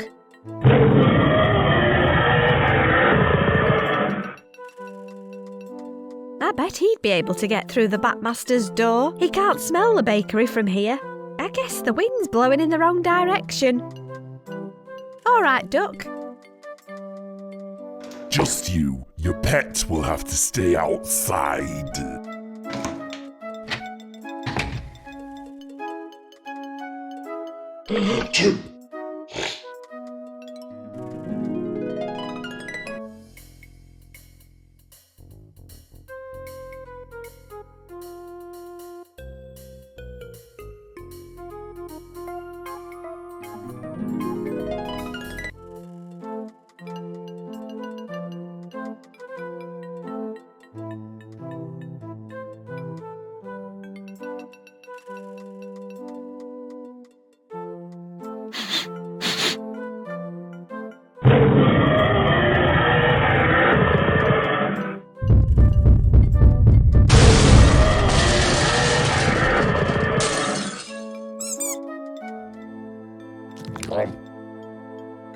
Yikes.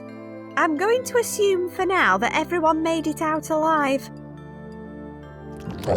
HT70705. Hey, that's my Heritage Trust membership number. I knew it would come back to me eventually. He's going to have the bread sweats tonight. I don't know how he can sleep with all that dry, splintered wood underneath him. Looks like it wants something.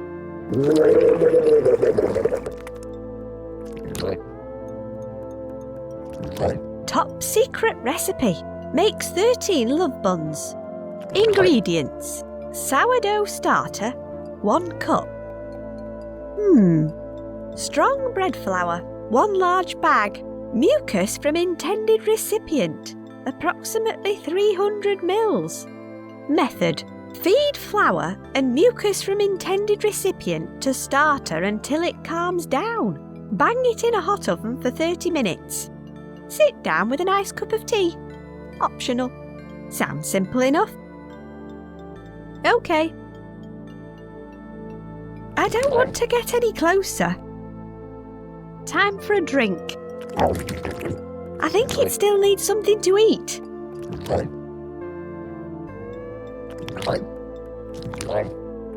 Okay. I don't want to get any closer. Lunchtime.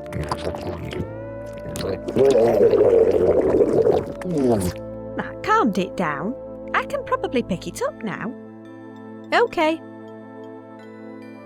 Generations of bat mastery. Generations of bat mastery.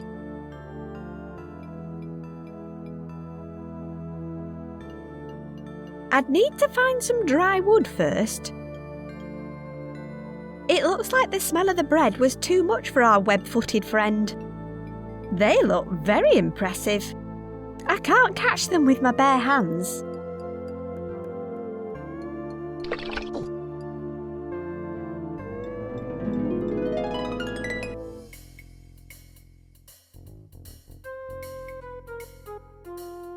I'll take the other one out.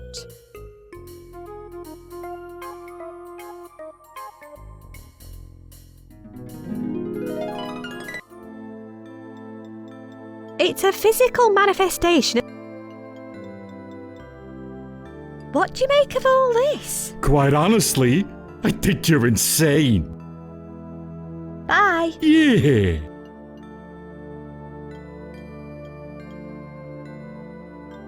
It broke off when an oversized duck collapsed onto it. You never know when you might need a splinter.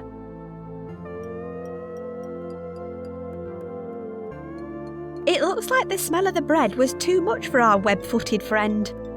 I'd need to find some dry... Okay. There we go. Perfect for baking. Ready, steady, bake.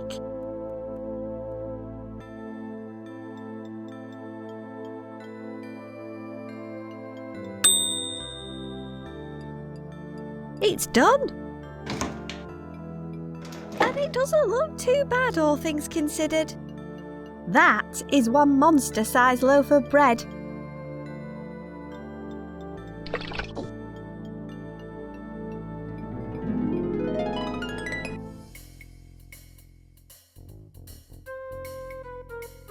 When it's ready, all I need to do is go to sleep, apparently. Removing it would bring back my nightmare.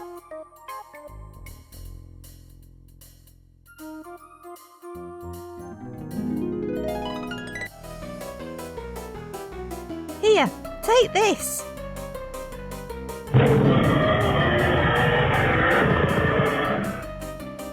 Ooh.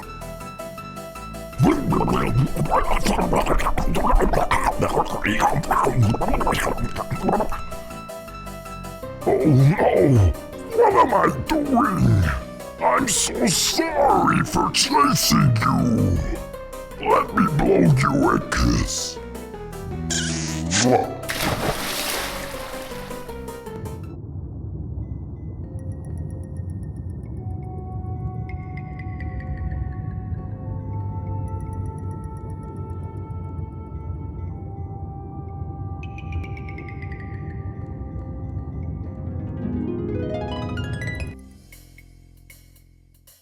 I think I preferred the drooling monster to drowning. Against my better judgment, let's see what the psychology book says now. Chapter 3. Take a break. Reach out and grab every opportunity. Take inspiration from relaxing times in your past. Close your eyes and transport yourself back to a childhood holiday or activities with your family and loved ones. We did occasionally visit somewhere near the sea, mainly so Mum could practice her harpooning. All I remember is hundreds of crabs on the beach. Nice chips though.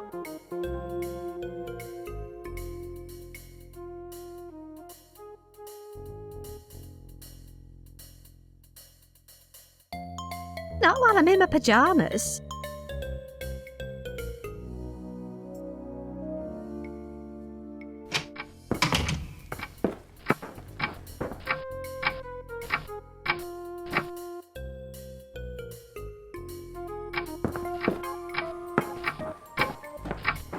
This mat is really abrasive. Honestly, it's like wiping your feet on sandpaper. I'm sure I get shorter every time I use it.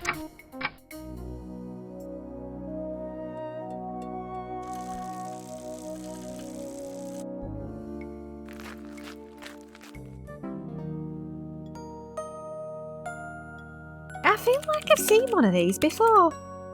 I guess it stands for fig. Or maybe flammable. His name tag says, Howard, I'm interested in members. I think my membership number is HT70705. Let me just check that for you.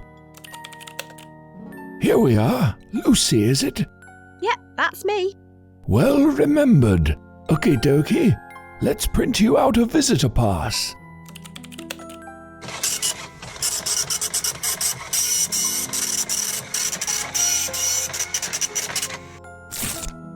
There you go. Enjoy Fig Hall. I can't wait. Okay. I'm an official visitor.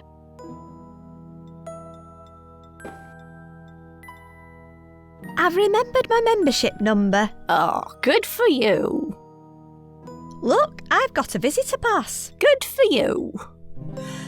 What would you like to know?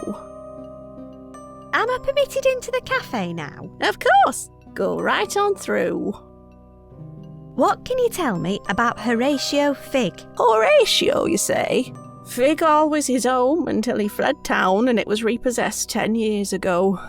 The Heritage Trust purchased it a few years later, but hardly anything had changed since the day he left. Apart from the cafe, and the car park, and the shop, and the adventure playground. Did his brother Fergus live here too? No, not after their parents died.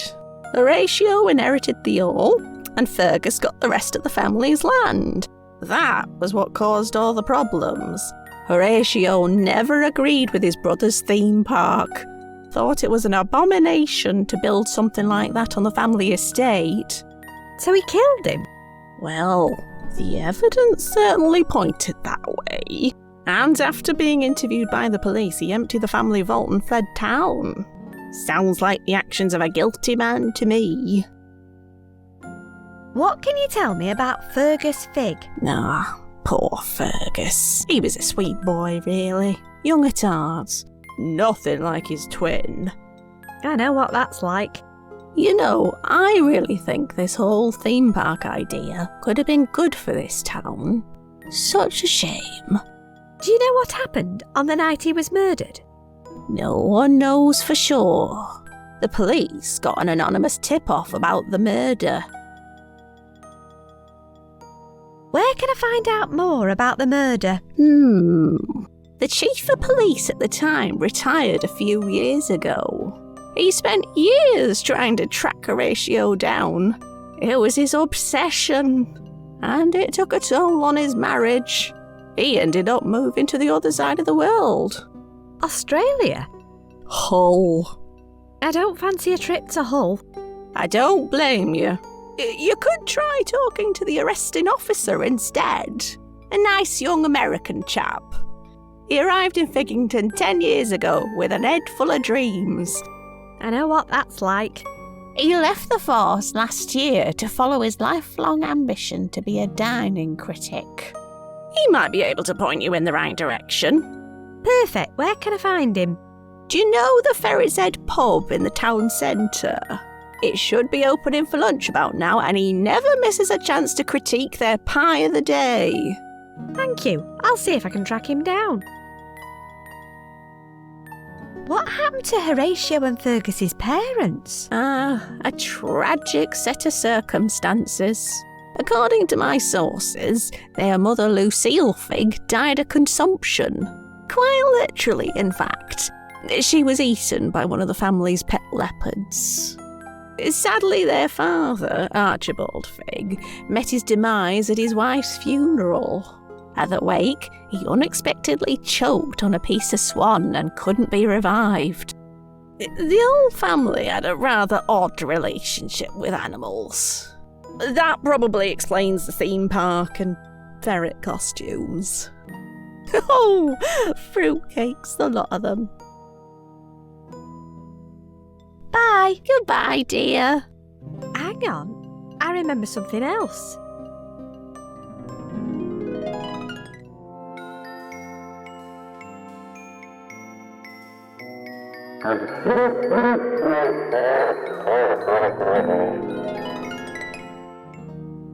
That was odd.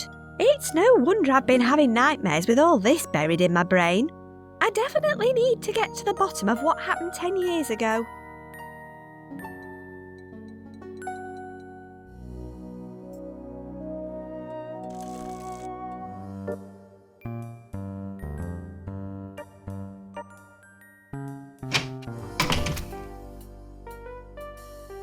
He doesn't look like he's enjoyed that pie much.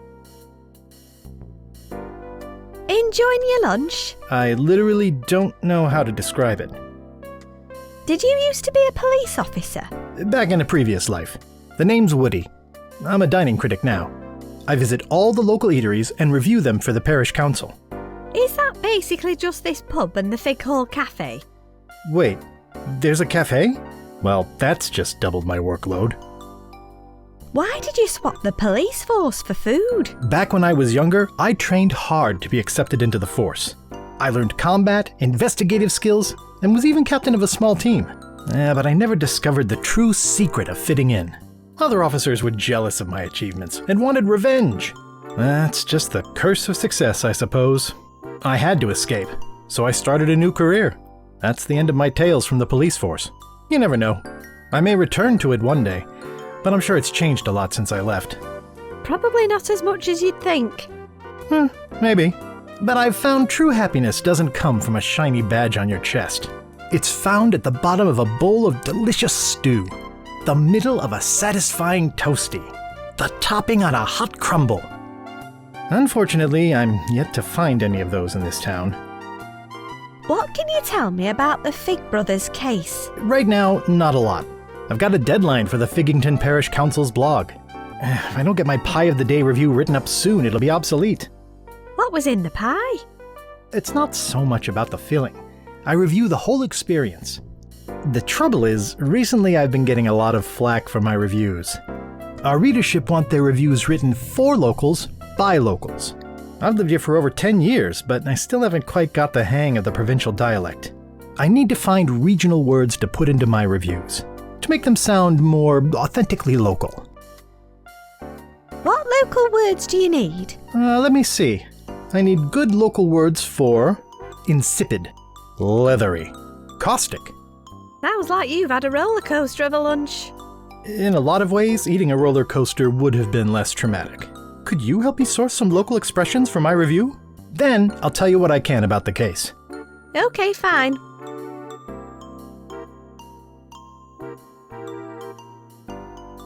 I'm not sure what some of those words even mean. Sorry, I need to write the rest of my review now.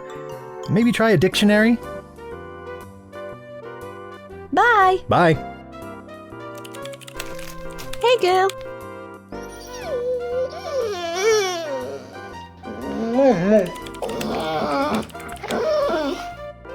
I have a happier soul now, but a smellier hand. A pint of your finest ale, please, barkeep. That ain't gonna happen. But I have a library card to prove I'm old enough, look. According to that, you're 76 years old, and a man, and dead. So you're either an underage girl with appalling forgery skills, or a septuagenarian zombie. Either way, you can jog on. Is that a no then? Sharp as a tack you are. Can you help me out with some local words? What, so you can help Egon Ronnie over there slag off our pies? No chance. Who's the guy with the dog? Oh, don't mind him. That's just Curly the caretaker. Don't worry, he can't hear us, he's completely deaf. He worked as a caretaker at that theme park for all of about half an hour. He's the one who discovered the owner's body on the opening night. Works at the local school now, though. Oh yeah, I didn't recognise him without his plunger. The kids at the school tease him something chronic, but he's got thick skin. That's good. At least it doesn't bother him. No, I mean literally, he has incredibly thick skin. Hands like falconers' gauntlets. Face like a leather knapsack. Poor guy. No idea where he got the dog, though. He feeds it on pork scratchings. Lucky for me, no one else has teeth strong enough to eat them. Bye. Bye then. By the way, don't miss our live music extravaganza later today. Ooh, what sort of music? Grungy grime. You're hosting a live grungy grime extravaganza? Sorry, no, I just noticed a bit of muck on the floor there. To be honest, I'm not really sure what the music will be like, but the chap has a big bushy beard, so it's bound to be good. That sound logic.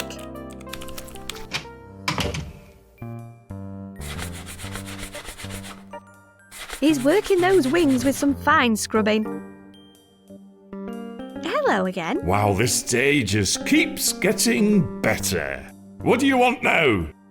I need to find some local words. Well, there are plenty sprayed all over me shop walls. What are you doing? What does it look like? Filing your nails? Not funny. I'm trying to get this graffiti off the front of me shop. At least it's only a short name. Oh, this is just the tip of the filthberg. Some little scroats broke in through me storeroom window and scribbled all over me walls. It's going to take me hours to get it all off. Cool. Can I go in and take a look? Whatever, just don't nick anything. I've left Dirty Harry in charge. What did they write on your walls? Go in and see for yourself. I don't even know what half of it means. What are you using to get the graffiti off? Bubblegum fruity shooty. Figures. I'll just leave you to it.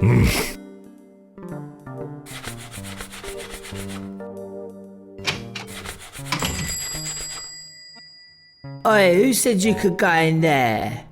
Your boss said it was okay. Fair enough, I believe you. Really? You're quite the Inquisition. I'll read a bit that isn't covered up. My sister is a spongoose. I recognise that handwriting. Flump the police. This shop smells like wee. Can't argue with that. Brian hates tits. He probably hates people who steal cameras too by now. Figgington sucks bottoms. Ne'er a truer word was scrawled. Ah, Genuine dead rat pelts. The shopkeeper sure knows how to cover up in style. There's even more graffiti behind it. I can't reach the hook. Poor little things must be starving.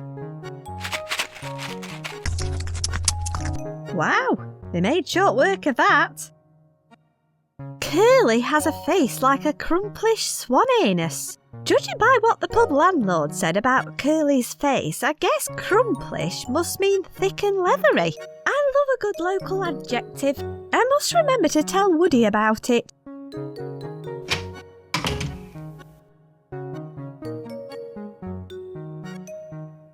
You're very trusting, aren't you? Oh, I think I'm clever enough to spot a dishonest customer when I see one. Can you help me with some local words? Words aren't really my thing. I'm a man of action. In charge at last, I see. I knew my time would come. Just don't go giving stuff away, that's what he said. Pfft, do I look like a complete idiot? Your boss also said I could have a free lolly too. Oh really? Is that right? Well, if the boss said so, why don't you just help yourself? Sorry, did that come across as sarcastic? Seriously, just take one if you want it. How did your boss like your new pricing structure? He wasn't keen, bless him. I don't think he's great at numberology. Still got the pricing gun? Yeah, I don't want anyone messing with me. I suppose no one wants a price on their head. Bam! Bye! Okay. For those happy to sacrifice their molars, there's a free choking hazard inside. Apparently this one has a free badge inside. Personally, I'd rather keep all my teeth.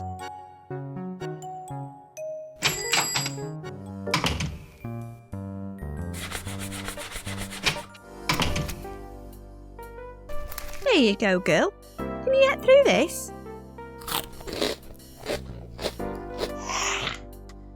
Lovely. A small badge covered in drool and bits of lolly. Probably a good thing she didn't swallow it. It's got spaces to add new badges. I earned this badge for breaking into a lolly.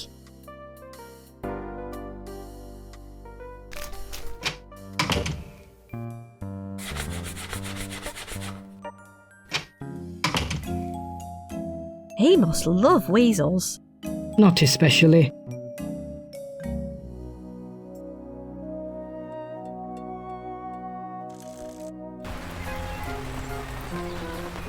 That toilet ain't getting any cleaner.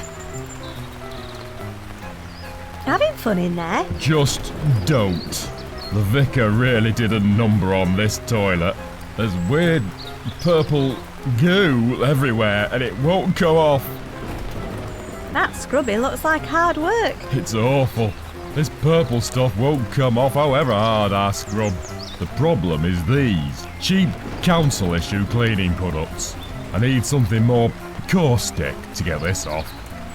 What kind of cleaner do you need? Something. Anything. As long as it's caustic enough to get this stuff off. Can you help me out with some local words? Sure, whatever. Once I get this weird purple stuff cleaned off. Oh, it smells horrible. Bye.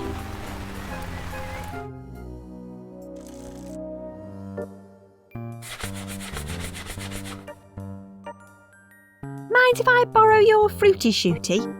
What's on earth for? I know someone who needs a good corrosive cleaner. Well, there's none better than this stuff. Take it, I've got loads more in the shop anyway. Thanks. I'm getting through a lot of these today.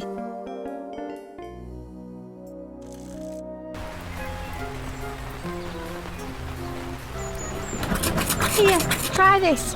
I have it on good authority that it's the most caustic cleaner around. Thanks, I'll give it a try. Wow, this stuff's so gruntious. I'll have it sparkling in no time. Gruntious?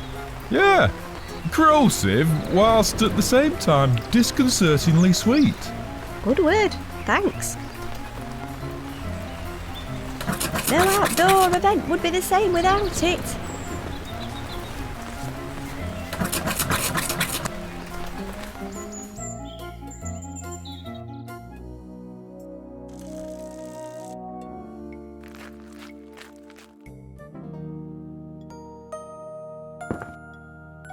Are you any good on local terminology? What's that, young wimple snuffer?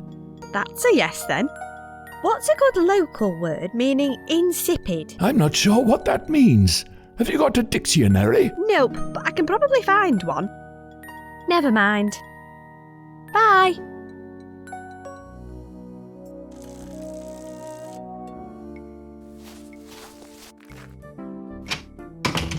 Very atmospheric.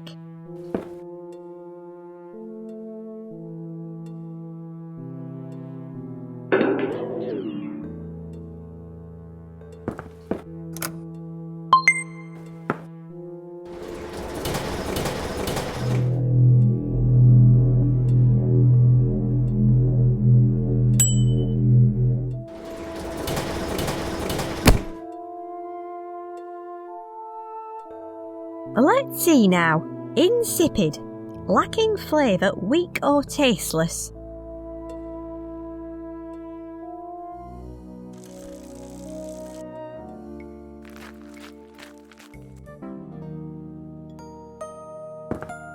Are you any good on local terminology? What's that, young wimple snuffer?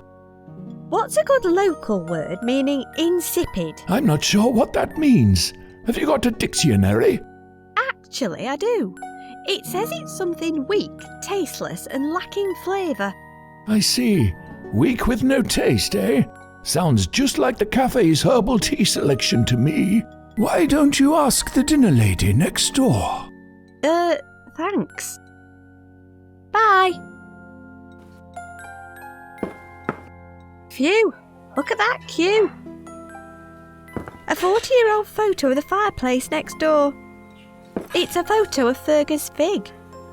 Horatio and Fergus settling a brotherly dispute with a duel, taken moments before Fergus was stabbed in the groin. Cue here, that's both instructional and prophetic. Leek soup. I really hope that's a typo. I hear you offer a selection of herbal teas. We do, but no one ever orders them. They taste slightly less exciting than hot water. Proper nat cock, if you ask me. Come again? Nat cock. You know, weak with no flavour. Great word, thank you. Do you want any tea or not? No. Thanks anyway. Do you know anything about the fig case? Unless you're talking about an actual case of actual figs. No. Can you help me with some local words? Only if you're ordering something, Duck. What should I order? It's more than my job's worth to start recommending anything in this place. Bye. See you later. It's covered in muffin crumbs. I don't need a pushchair.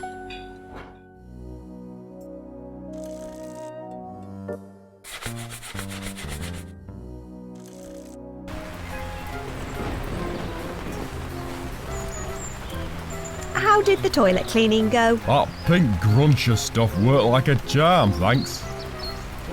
How much is it for a wallop? 1 shiny brass pound for 3 wallops.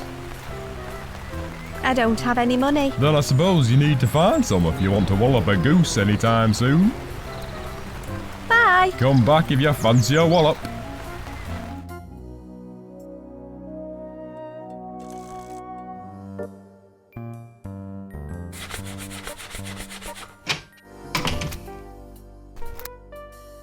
I think I have a new word for you. Great. Let's hear it. Knapcock.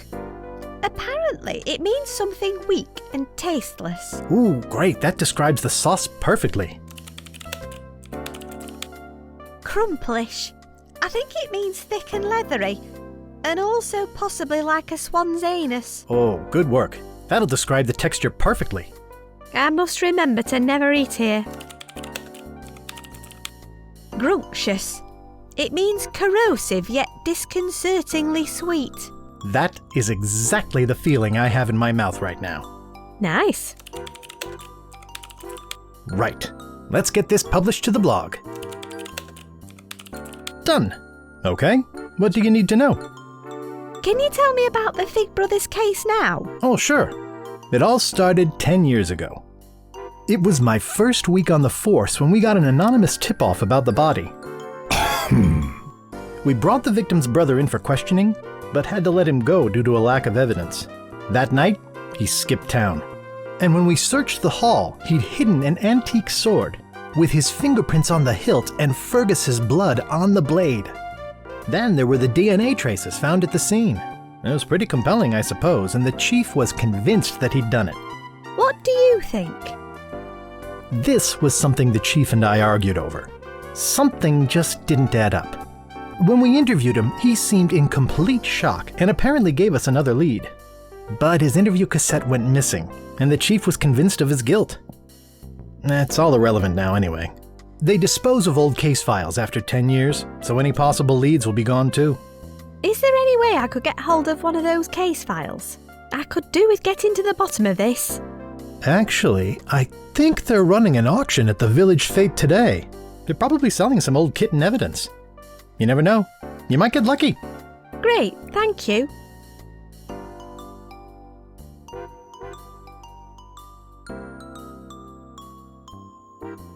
What can you tell me about the police chief? He moved away recently after splitting up with his wife.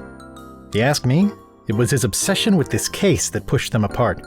She's still around. I saw her walk past carrying a box of his old things a few weeks ago. No idea where he is now. Could be on the other side of the world.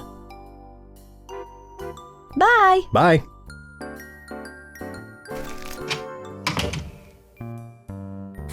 A veritable treasure trove of stuff other people don't want.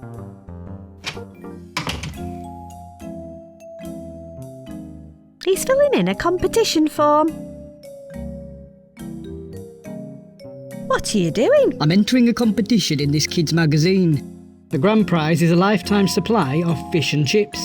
What does a lifetime supply of fish and chips even look like? I don't know. I don't even like fish, but I can't resist a competition. What do you have to do? It's for kids, really. You need to name your favourite chip toppings. How many have you got so far? 2. Salt and vinegar. Does that count as 2? I'm not sure, but I need at least 6 more and my mind's gone blank. In my day, I used to enjoy a nice bit of tripe on my chips. I don't know what kids today are into. You're the youngest person I've seen in here by about 40 years. Can you remember any? The only time I ever had fish and chips was on holiday.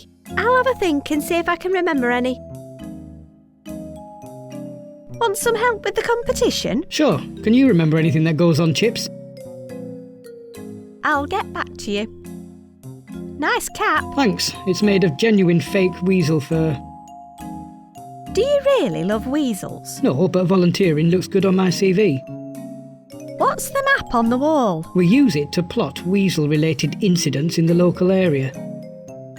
Anything new? No, none of it's new. Although we have got a nice bucket of odds and sods by the counter. Bye. See ya.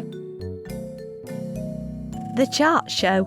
It's crammed with cassettes, all dated individually. A lady bought them in a few weeks ago.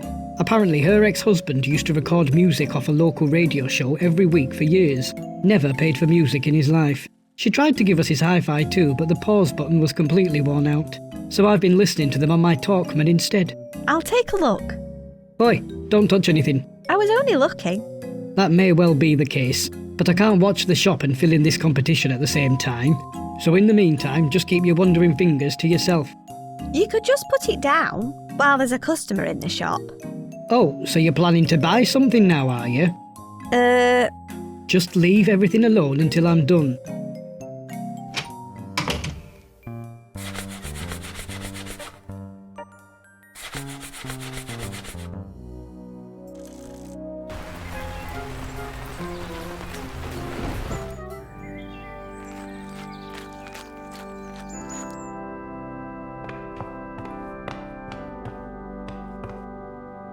She looks ancient and muddy. Wow, what happened to you? That idiot at the goosey wallop stall dropped a ruddy great mallet on me. Maybe he thought you were a goose. I used to be a champion walloper in my day. I went down to the fae to show that goose what for, but I dropped my purse. I slipped in the mud, and the lights went out. What money did you drop? Not a lot, just a bit of brass. Brass? You know, pound coins. I wouldn't mind betting the tits have picked most of it up by now. I should sue that steward, you know. Bye. How are you feeling? Like a jammy husk. Sorry about the jam. Oh, don't worry about it. I've not felt that close to God for years. Bye. Bye-bye.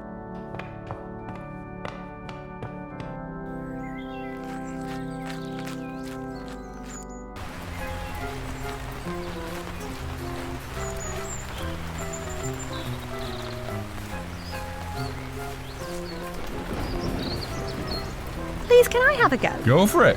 It's free now anyway. How come it's free? We were charging £1 a go, but some old dear wanted a turn and dropped her purse in the mud.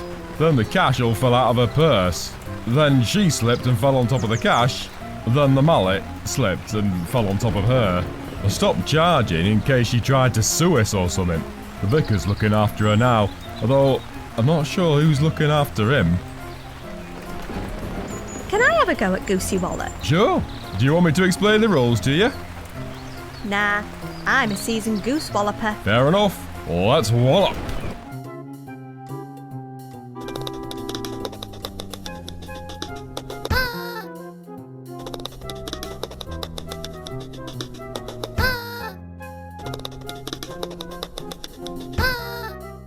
That's all your spins for this go.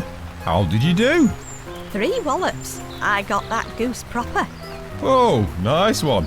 Here you go. Take this badge as your prize. Thanks. Fancy another go? No, I'm all walloped out for now. Fair enough.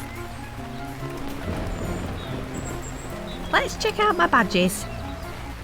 I earned this badge for goose walloping.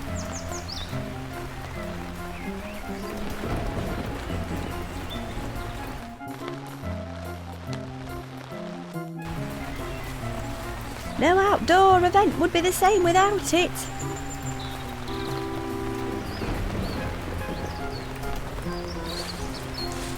I wonder if I need to tweak the detector's settings. I wonder if I...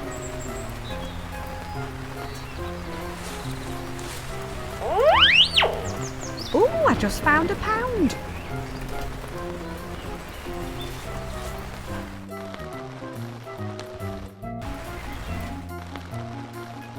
Looks like they were expecting a slightly larger turnout. Right, is everybody ready for the auction to begin? I said, is everybody ready for the auction to begin? Oh, yes. Okay, first up is this fine semi-automatic rifle behind me. What am I bid? £10 to start? Do I see 10 at the back of the room? 5. Do I hear 5? 3 then. Do I have 3? Back in the room for £2. £1 it is. I have £1. Is that a bid from the young lady who presumably has a gun licence at the front? No, I guess not. Fine. I'll just put it down as unsold, like everything else today. Right. Last item. A large box containing all the evidence from the Fergus Fig murder investigation. Shall we just dispense with the theatre this time? What have you got? £1. I suppose it'll buy me a twax bar at the shop. Going, gone. Sold to the young girl with the already bulging rucksack at the front for £1. Yay! To say that today has been grossly unprofitable would be an understatement. I'm going on a break. That'll be £1, please. Thank you. Don't, touch the guns and stuff, alright? Wouldn't dream of it. Atta girl.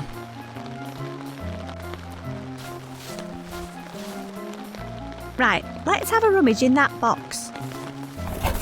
There's loads of stuff in here, all bagged up. It's information that I'm after, though. Ah, here's the case file. Let's take a look inside. It looks like some of the pages are missing. It doesn't even tell me the date of the murder. It has the details of 2 crucial pieces of evidence, though. The DNA sample found at the scene, and the sword with blood on the blade and fingerprints on the handle. I agree, it's pretty compelling. But something tells me there's more to it. It mentions Horatio's interview recorded on the night of the murder. Shame the interview cassette's not here too. I bet that would shed some more light on the case. I wonder if I can discover what happened to it. Apparently, the DNA sample was hair retrieved from the fist of the victim. It looks like Fergus yanked a clump of it off his attacker. The DNA match to Horatio was 89%, with a 99.9% likelihood that it belonged to a close blood relative or sibling. So it was definitely a close family member. I wonder if there's anyone else who fits the bill. I'll ask around. According to the coroner's report, the murder weapon was a sharp blade exactly like the one found hidden at Fig Hall. It appears that Horatio had attempted to hide it up the chimney. There's a photo of the scene, and you can even see the dried blood on the blade. Forensic analysis confirmed Horatio's fingerprints on the hilt, and that the blood was 100% matched for his brother Fergus. This photo reminds me of one I've seen somewhere before.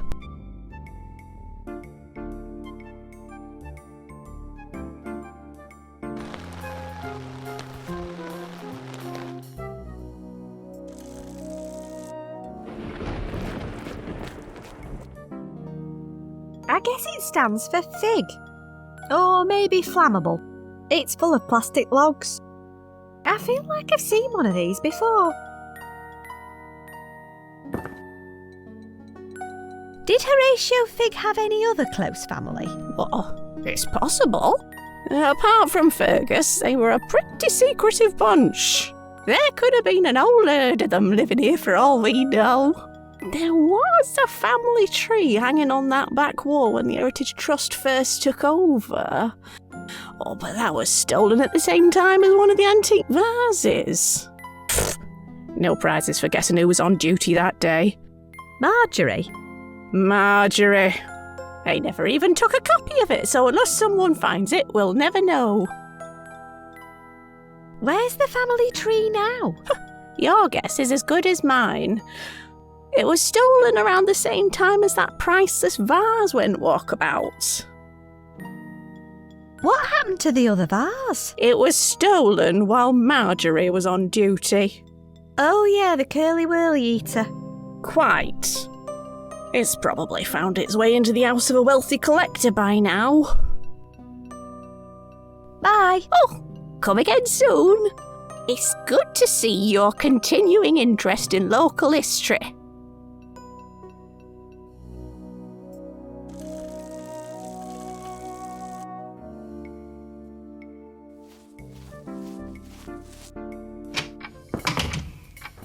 It's the same as the one at Fig Hall.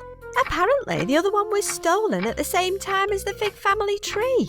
I guess we can add kleptomaniac to my mother's list of disturbing conditions. I wonder if it holds any clues. It's made of wood and has a rubber thing on its bottom. I don't need a walking stick yet. So, it was stolen at the same time as the family tree. I'll take a closer look. Oh, there's a large piece of canvas rolled up inside. I can't get it out, though. I don't need a walking stick yet, and it's too wide to fit into the vase. That would be unlucky, and it's too wide to fit into the vase. It was stolen from Fig Hall and has a rolled up piece of canvas inside. I need to find something long but soft to get it out with.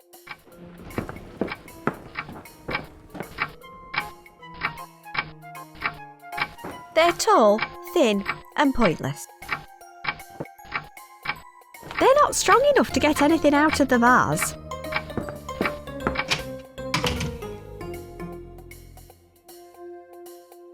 It's like a tiny sword and shovel. I wonder if the poker will fit in the vase. I'll need to wrap it in something soft though. For poking.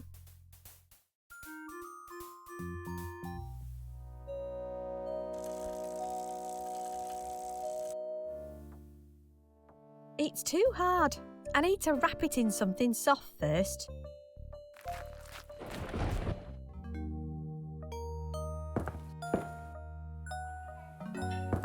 I suppose I might as well take a look. According to the plaque, this photo's almost 40 years old. It looks like there used to be a family tree hanging on the wall 40 years ago. It's too small to make out on the photograph though. I wonder if anyone knows what happened to the original. We've got one just like them at home. Hang on a minute. There's the sword in the chimney, complete with the same dried blood spatter. If this photo is really 40 years old, what's it doing there 30 years before he even hid it? Unless it was actually hidden there decades before, and isn't the murder weapon at all. At least, not for this murder anyway. I wonder why someone hid a sword up there in the first place. I should go and tell the police officer about this. This photo is 40 years old. Horatio and Fergus settling a brotherly dispute with a duel, taken moments before Fergus was stabbed in the groin. Well, that explains the blood on the sword. I suppose the young Horatio was just trying to avoid getting into trouble.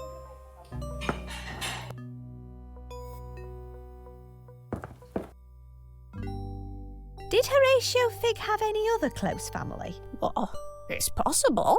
Apart from Fergus, they were a pretty secretive bunch. There could have been an old herd of them living here for all we know. There was a family tree hanging on that back wall when the Heritage Trust first took over. Oh, but that was stolen at the same time as one of the antique vases. No prizes for guessing who was on duty that day. Marjorie? Marjorie. I never even took a copy of it, so unless someone finds it, we'll never know. The photo in the other room shows a sword stuck up the chimney. Doesn't surprise me. There was all sorts of stuff here when the Trust took over. Most of it had been here for decades. Covered in dust and cobwebs. I don't think Horatio did a scrap of dusting while he was living here. Bye. Oh, come again soon.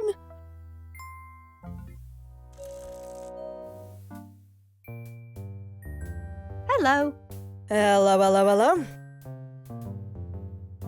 What can you tell me about Horatio's interview? Well, that was a long time ago, love. It was recorded on the night of the murder. When was that exactly?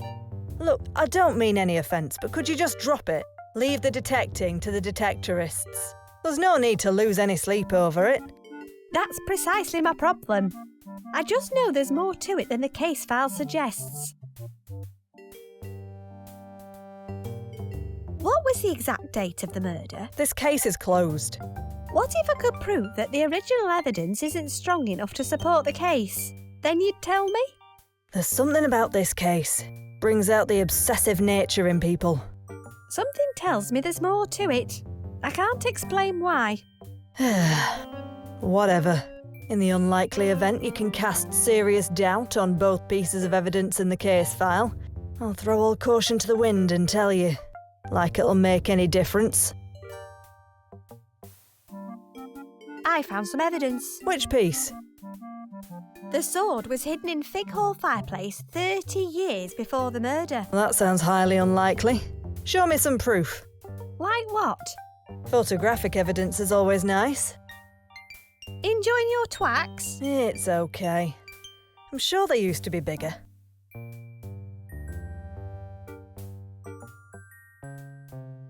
Bye. See ya.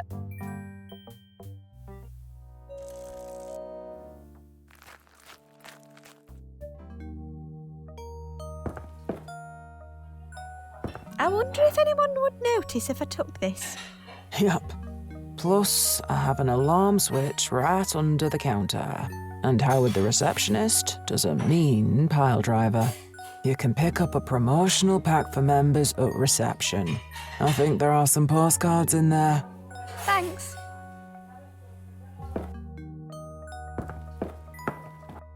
Do you have a set of postcards for members? Oh, yes. And not only that, I'll even throw in a free branded tote bag containing promotional literature from our specially selected third-party partners. Joy. I know, right? Here you go. Thanks. Here, let me take that visitor pass, too. I recognize you anyway.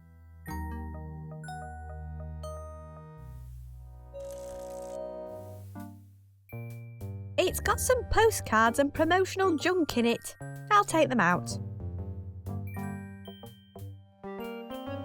Good plan. I don't plan to do any toting anyway. Soft, strong, and long. This is going to take some serious care. I hope it's not just a receipt in there. Okay, here goes. Don't look.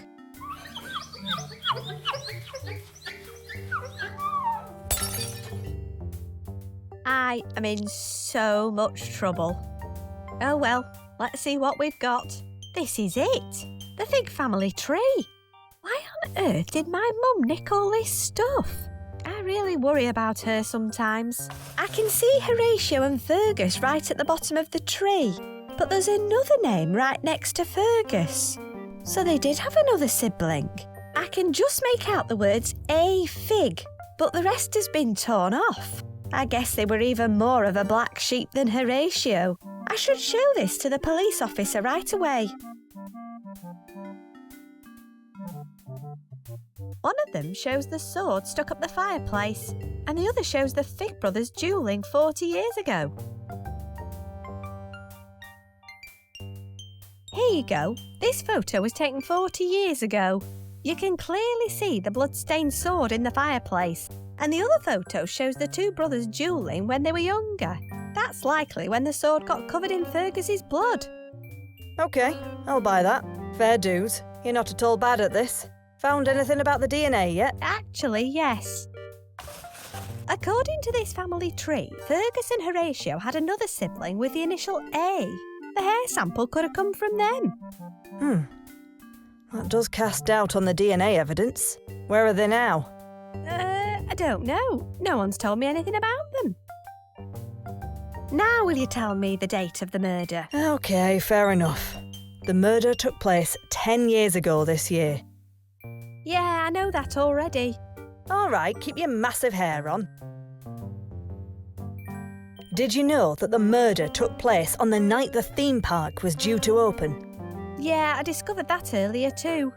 Well, excuse me, Mr. Holmes. So the exact date was... What? Oh, yeah. Sometime in June. The 26th, I think? Okay, thanks.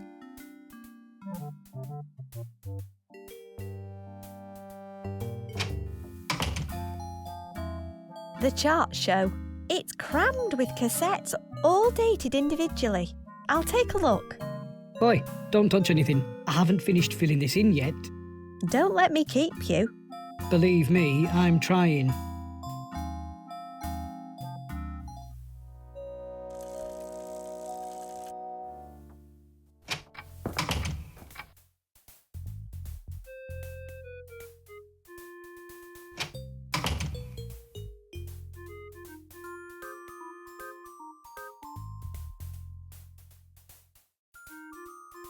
The joy of crabs. Crabbing is an inspired pastime enjoyed for generations. Make the most of your trip to the seaside by luring crabs into a bucket with rashers of juicy, full-flavoured prime-bat bacon. Create succulent memories with your family this summer. Created by the Guild of Bacon Marketeers. OK, let's see what this one does for me. I'll just stick my pyjamas on.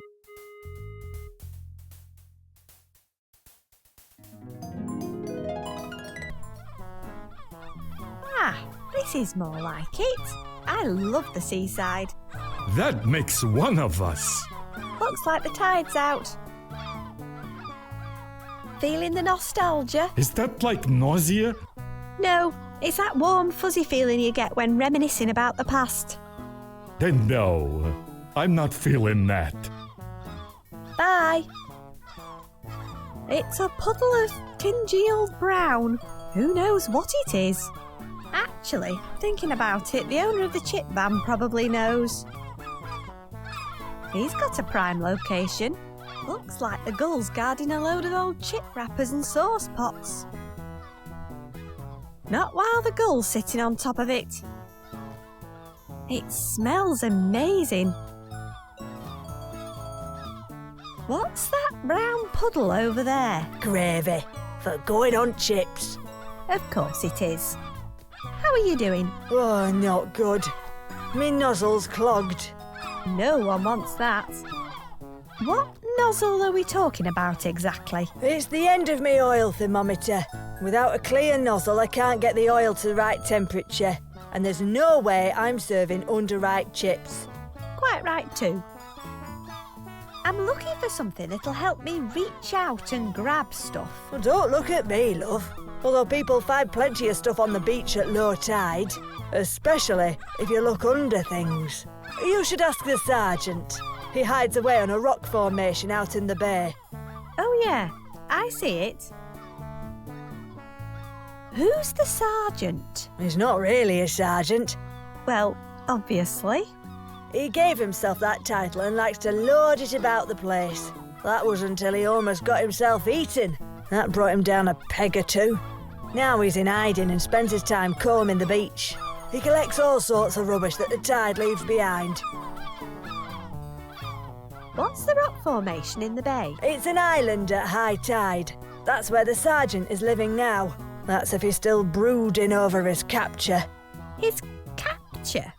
Yeah, I'm sure he'll tell you all about it if given half the chance. And if you're really lucky, he'll show you his ancient artefact. That sounds fascinating. It really isn't. What is it? Between you and me, it's just a piece of plastic that washed up on the beach. But I think it reminds him of himself. When's high tide? Oh, that's easy. It's when we have lots of water. Well, when you put it like that, it sounds obvious. What kinds of sauces and condiments do you offer? Oh, anything you can remember. I suppose that stands to reason. For instance, gravy. The list is literally endless. Wait, no, that was the end. Bye. Have a good day. What's the red sauce?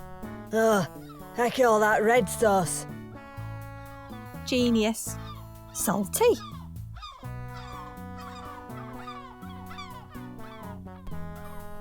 Looks like he's been decorating the pier.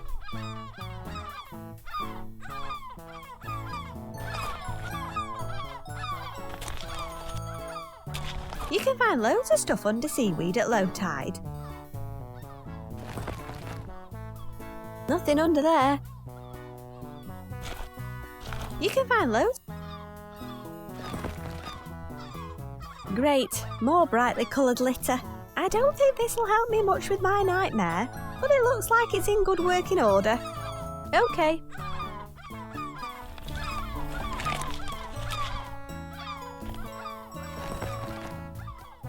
There's not a lot going on under all this seaweed.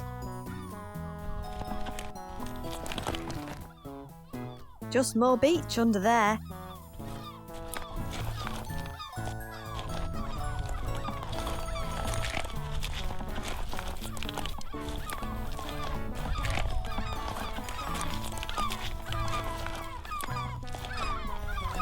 He's blocking this end of the beach, and he appears to be wearing an old chip cone for a shell. Anyone home? Why won't you come out? Oh, I see. Those gulls giving you a hard time, eh? I suppose your tasty-looking get-up isn't helping. Why don't you just find yourself a less delicious-looking home? Oh, you can't change your shell while they're hanging around. I'd like to get past so I can explore around this end of the beach. If I can get the girls away from you, will you let me get past? I guess that's as close as a crab can get to a thumbs up. How am I going to get these gulls away from him? It's a beautiful giant shell, the perfect home for a delicious squishy organism. It leads up to the top of the island. I'd need a good reason to go up there before we start scaling any rocks. It's probably easier to get across at high tide, for me at least.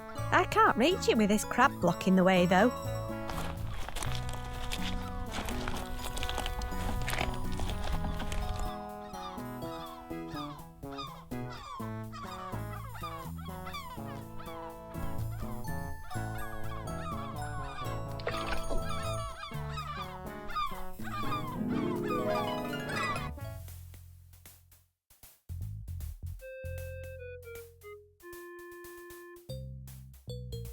There we go.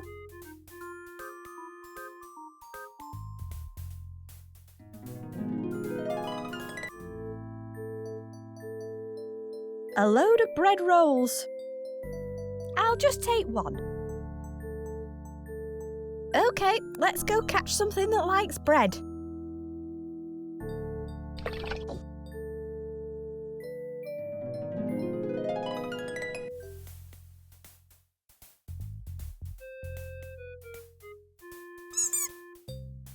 In you go, crabbies.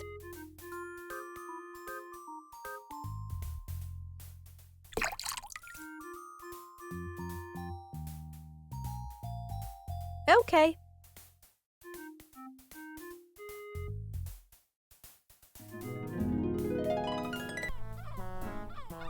Looks like the tide's in.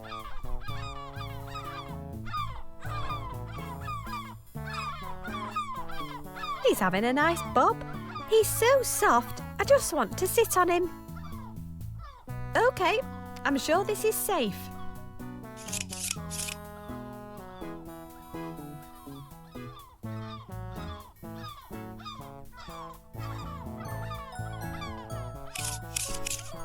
Ladies and gentlemen, you have reached your destination. I'm guessing there must be a massive bucket and spade around here somewhere. Free return trips. Visitors leaving the seaside from this island will arrive here when returning. That's good to know.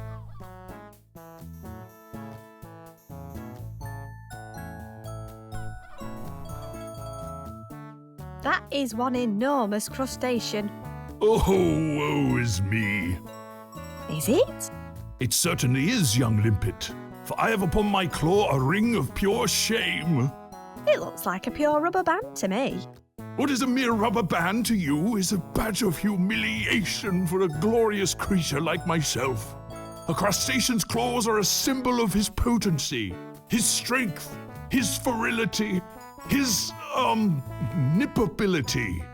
I have been emasculated, crippled in my prime. It's why I have hidden myself away in my dazzling palace.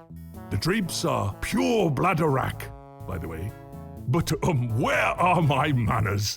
Let me introduce myself. I am Sergeant Crabulous. Before my claw was bested, I commanded the respect of all the other crabs in the area, and some of the prawns. But I will rise again, if I can get this blasted rubber band off. Hello? Hello, little scallop. What? What? What? Is this all stuff you found on the beach? Quite the collection, eh? Found any gold? Only that pen on the floor over there. But it's too puny for my tremendous claws. Do you have anything that'll help me to reach out? That's a very profound question. But if it's reaching that you want to do, you can't get much better than the ancient artifact on the wall behind me. Looks like you enjoy your chips. Oh, they are my absolute Achilles heel, especially when covered in delectable chip spice. Okay, and that is... what exactly?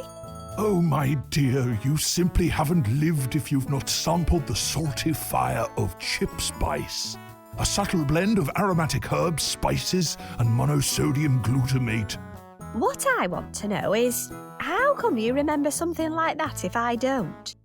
The subconscious works in strange and convenient ways. How did you get that rubber band on your claw in the first place? Interesting story, actually. I was out one day patrolling the perimeter for the usual do-badders, keeping the area tickety-boo, what, but I was overcome by the delectable scent of bacon. I was drawn inexorably towards the source of the aroma. I found it almost immediately, of course, due to my heightened and fabulously perceptive senses. But the bacon deceived me. I was a victim of my own uncommonly tenacious disposition. I was incarcerated. Within a minute, I was being unceremoniously hauled from the waves and paraded on a platter of crushed ice with only a sprig of parsley to hide my shame. That must have been some massive parsley. A veritable forest, my little Winkle, but this is where I triumphed. They shackled one of my claws with this wretched band, but before they could finish the job, I gave them the old 1-2. They were caught off guard by my remarkable strength and flung me far into the ocean. I landed here, and I haven't left since. Can't have the troops seeing me like this, what? What will you do for me if I help you get that rubber band off? What is it that you want? Well, I could do with something to help stop me from drowning.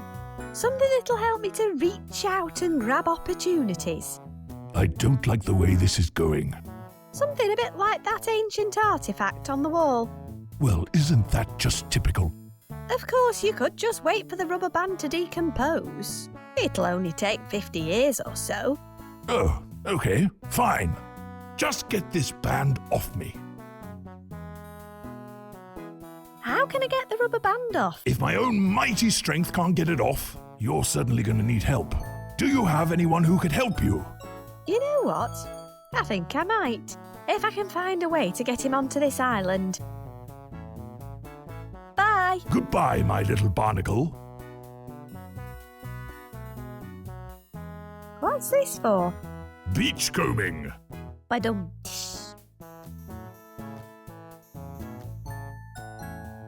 A dismembered mannequin arm. Another attempt to mimic the slender jointed limbs of us crustaceans. I used to use it as a carapace scratcher, but the fingers kept coming off. There are only 2 left, so it's useless to me now. Mind if I take this? Not at all. It's pretty useless to me. The fingers keep coming off. Oh yeah, so they do. I suppose it's easier to carry around than a whole arm anyway. It's the same shape as a regular ballpoint pen, just made of gold. It says Blancety Blanc 1984 on the side. Do you want this pen? I wouldn't have picked it up if I didn't want it. However, as it appears to be only compatible with pathetic human appendages, you may take it. Thanks.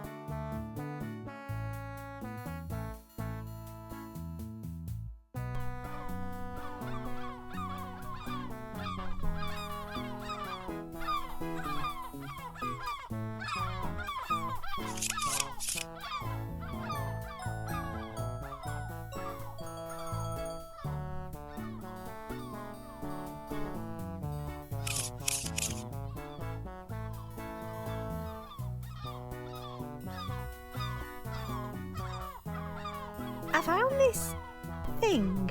Do you reckon it's compatible with your nozzle? Frankly, anything's worth a try at this point. Pass it over. Right-o, let's see what this little chap can do.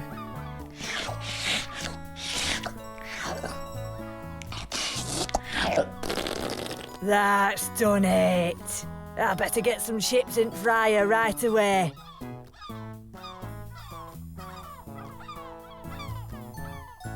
Could you lend me some chips? Lend you some chips? I need to get some gulls away from the hermit crab down on the beach. Oh, you mean Kermit? Kermit? The hermit?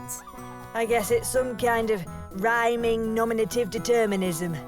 Over this trouble with the gulls, he brings it on himself, you know. Last time, He made it home in a donut. Only lasted about 3 seconds before he was stripped naked again. Here, take a small bag. Stand still long enough and the ghouls will find you. Thanks. I'm not sure I fancy being mobbed by ghouls. Your choice, love. You want cheese on him? Not today, thanks. No point wasting good cheese on the ghouls. There you go. Bye. Have a good day.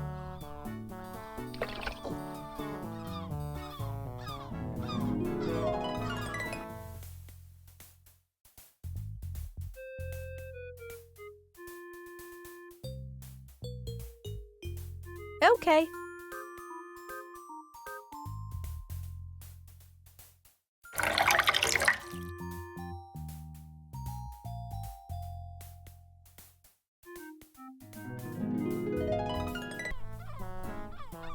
Looks like the tide's out. Fancy some chips? That's so kind and selfless of you. Thank you. I'll eat them over here.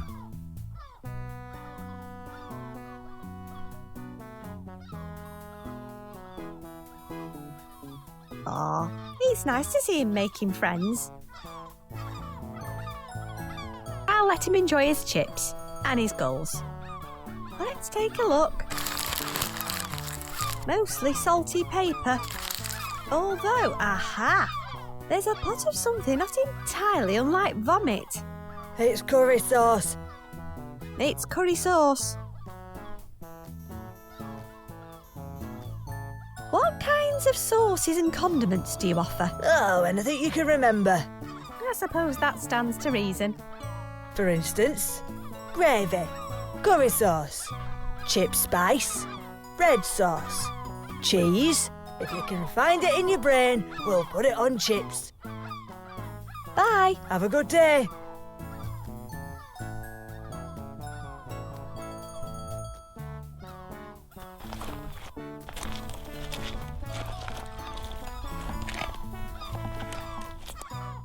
He seems to have calmed down now. I'll leave him alone. At least I can get past now. He seems to have calmed down. At least I can get past now. It leads up to the top of the island. It's probably easier to get across at high tide, for me at least. It's too slippery for me, but I know someone who loves climbing ropes. It's probably easier to get across at high tide, for me at least. I think it's from a giant cornestro. There's a beautiful shell behind it. Okay, let's see if I can move this thing. Go on, little fella. That shell's just perfect for you. Pillock.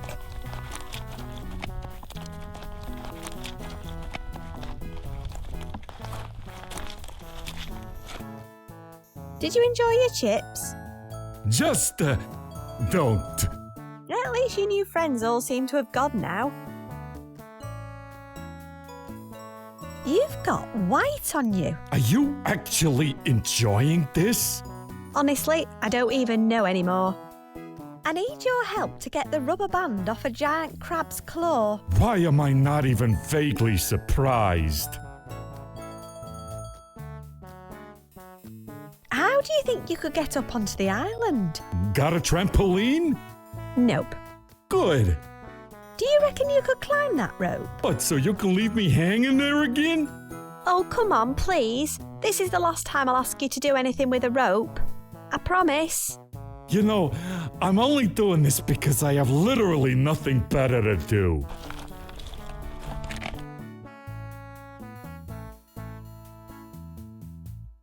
All right up there. Oh yeah, apart from the crippling vertigo, I'm just dandy. By the way, I wouldn't recommend the rope. I've got weird green stuff all over my hands. I'll just wait for you up here. Okay, I'll try and find a way to meet you up there. The top will just be an island at high tide. I can just about make out a sandcastle on the top.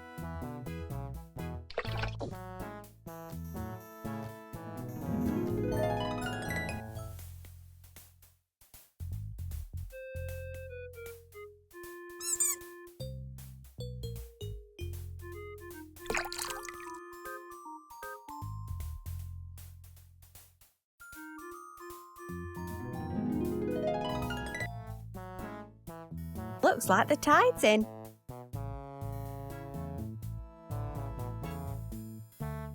Bye. Have a good day.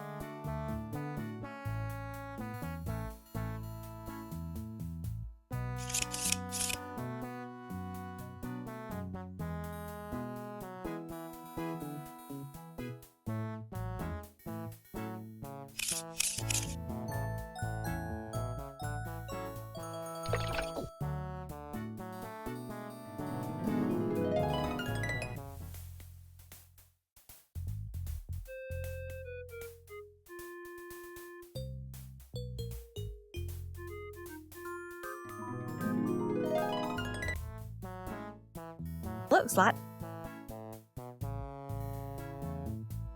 Is this that giant crab you were talking about? How did you guess? Okay, let's get this over with. There we go. All disbanded. Oh my, it feels so good to be able to nip again. Please take the antique artifact from my wall as your reward. Thanks. I will.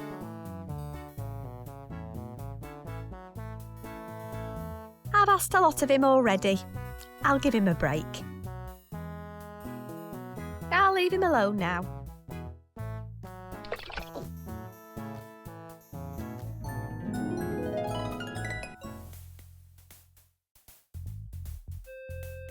I wonder if that ancient artifact of his will help me in my latest nightmare.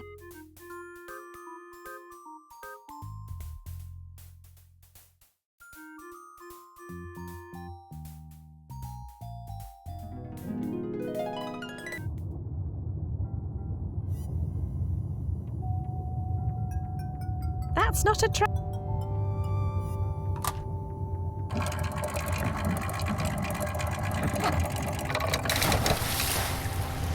Hooray, I'm saved! Wait, what's going on? Let me out of here! Hang on, this is a... Yep, it's a coffin. Brilliant. It's too dark to see anything. It's too dark to see anything. It's too dark to see anything.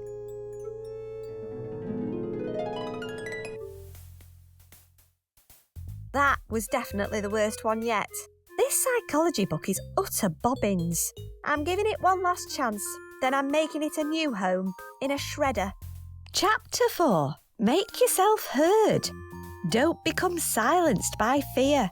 Express yourself through words, art, poetry or music and let the world know you're here. Silence is your enemy. That's even more vague than the last one. Wait, all this trauma's triggering another repressed vision.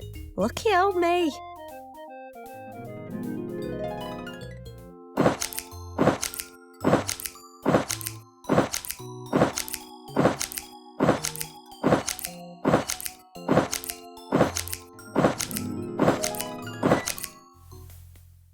These are getting weirder and weirder.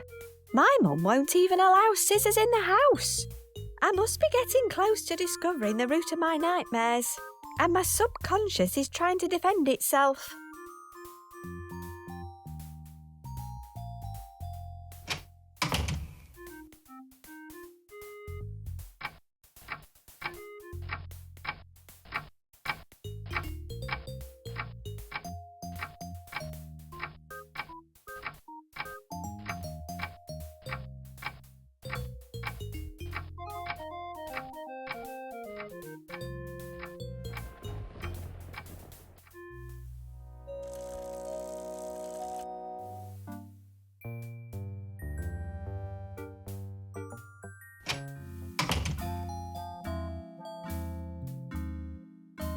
Want some help with the competition? Sure. Can you remember anything that goes on chips?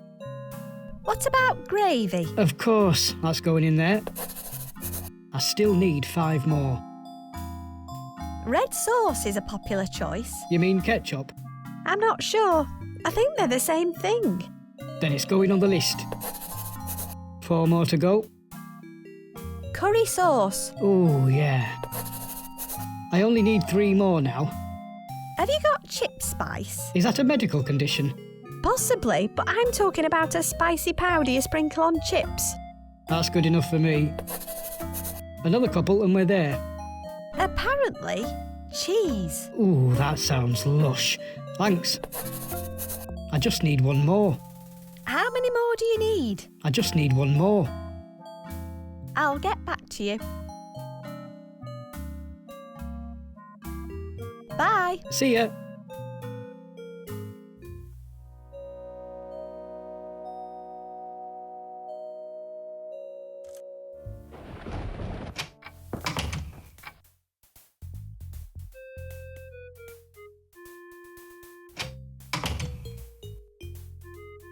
It feels...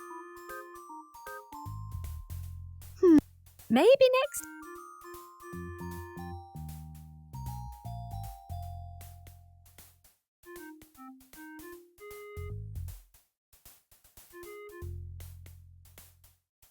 In you go, crabbies. It's my dream, with a crabby and a toy picking it up. I'll just stick my pyjamas on.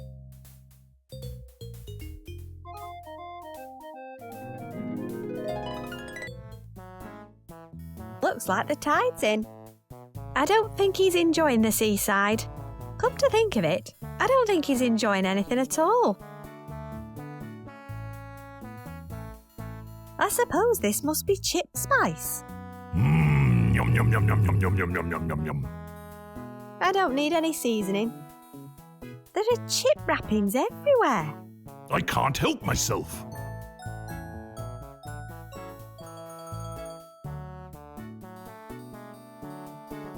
Toxic shock. Vases never have anything interesting in them.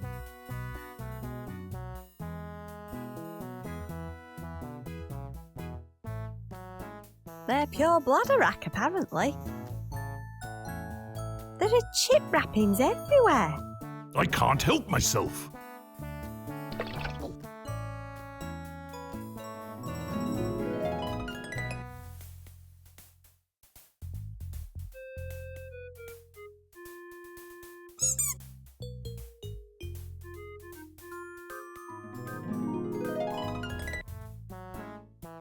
Looks like the tide's in.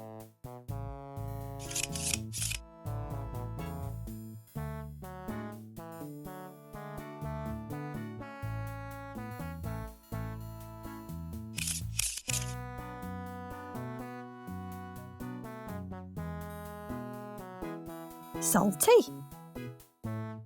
Imaginatively named red sauce. It smells amazing. There's a pot of curry sauce in here.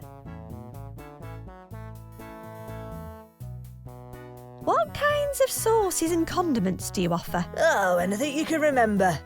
I suppose that stands to reason. For instance, gravy, curry sauce, chip spice, red sauce, cheese. If you can find it in your brain, we'll put it on chips. Bye. Have a good day. I don't need to season anything. I don't need any sauce, red or otherwise. We don't have any otherwise sauce anyway. That's lucky then. I don't fancy eating pure salt. What kind? Oh, I suppose. For instance, gravy, curry sauce, chip spice, red sauce, cheese. If you can find it in your brain, we'll put it on chips. Bye. Have a good day.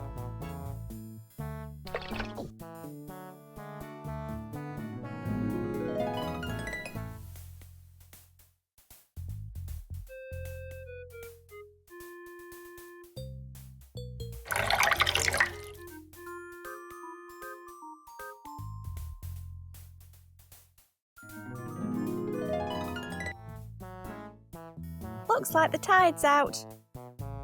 He'd probably prefer it if the tide was in.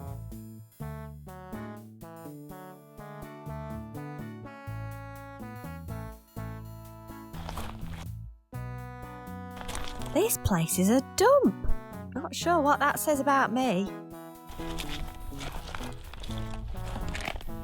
This place is a dump.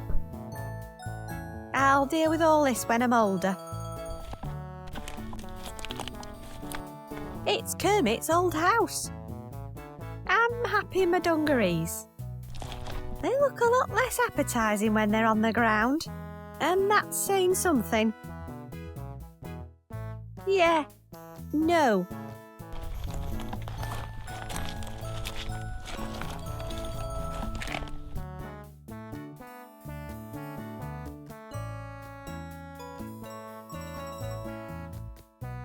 What kinds of sauces and condiments do you offer? Oh, anything you can remember. I suppose that stands to reason. I doubt you'll remember any more now. Bye. Have a good day.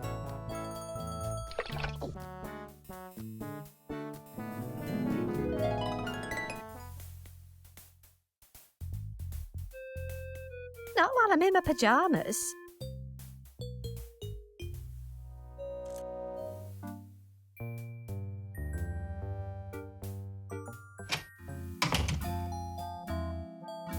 Want some help with the competition? Sure. Can you remember anything that goes on chips? Don't forget mushy peas. Wouldn't want to miss that one. Right, that's all filled in. Thanks for your help. I'll be closing the shop soon so I can get this posted off. Feel free to have a quick look around before I go. The chart show. It's crammed with cassettes, all dated individually. I'll take a look. I'll take this elaborate brick off the top first. I'll give this one a whirl.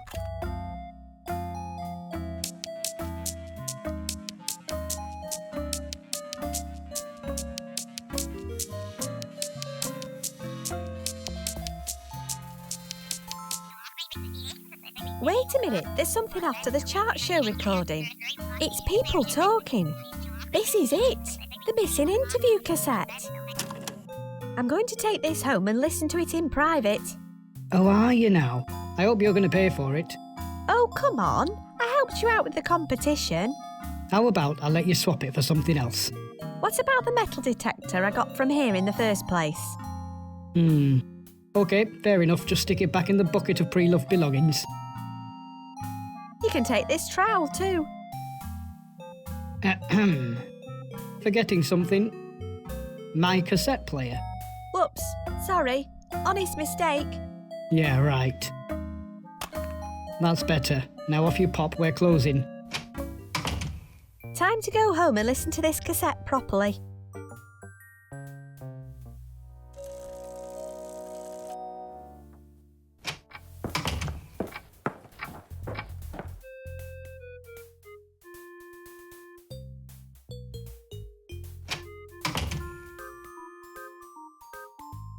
OK, let's have a proper listen to this.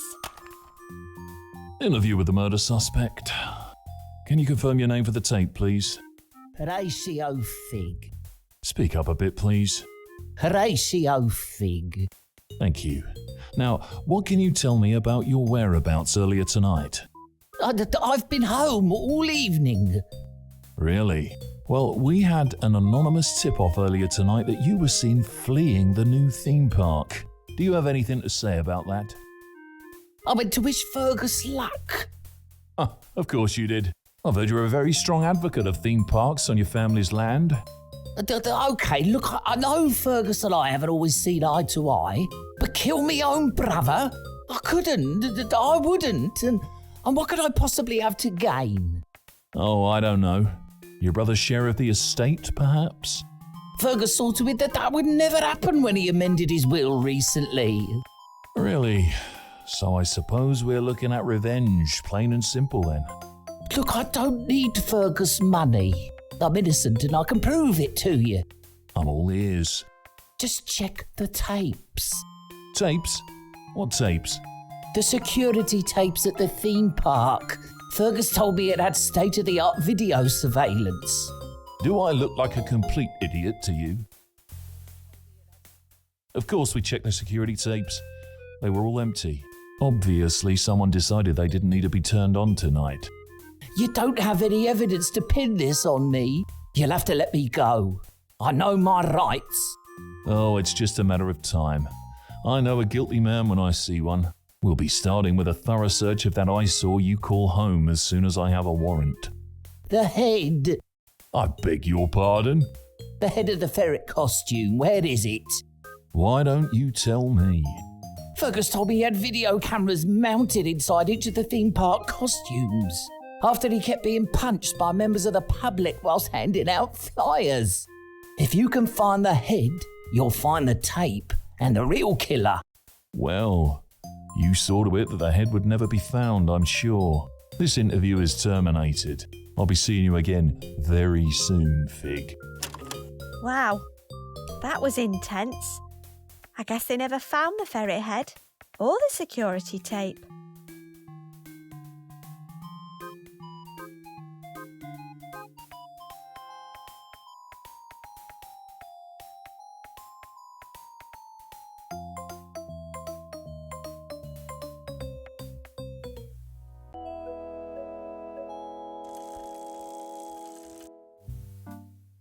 It's my friend Arnie reading his comics.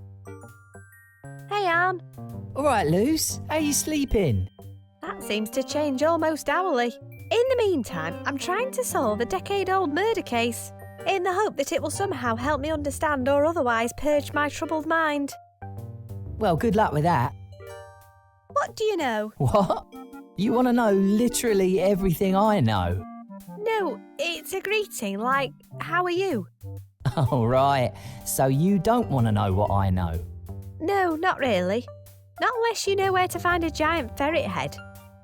I like you, Lucy. But you and your family are all certifiable. You do know that, right? You have no idea. What are you reading? I managed to get some comics before they closed the shop. Anything good? I'm working through them. I'll finish this one if you want to borrow it. I'm not really into horror comics. I only bought it because it had a free bag of dweebs on the front. The Phantom Organ. Enter the inspired, spine-tingling world of a deformed maniac and his enormous pipes. That's pretty niche. Thanks. That sounds like just the inspiration I need right now. I wouldn't get too excited about it.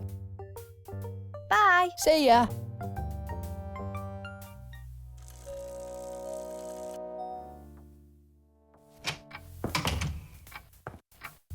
Someone stuck a flyer under our front door. Live music at the Ferret's Head. Join German electro-pop sensation Gronk for an interactive music extravaganza. Bring this special invitation with you. I suppose I could head to the pub to see what the fuss is about. No way, it's filthy.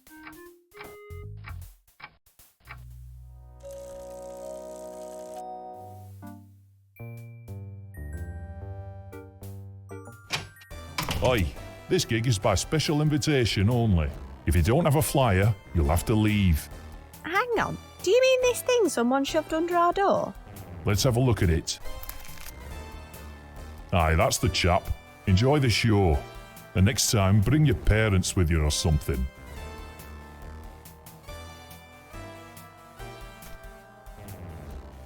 Cool music. I'm glad someone likes it. Too bad you're not a paying customer. Bye. Bye then. They show the notes he's playing.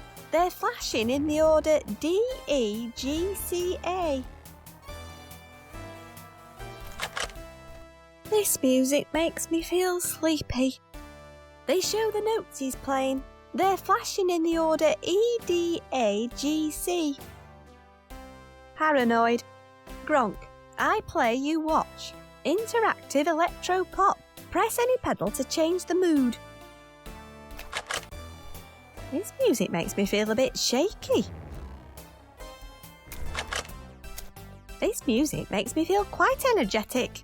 They show the notes he's playing. They're flashing in the order G, A, E, D, C.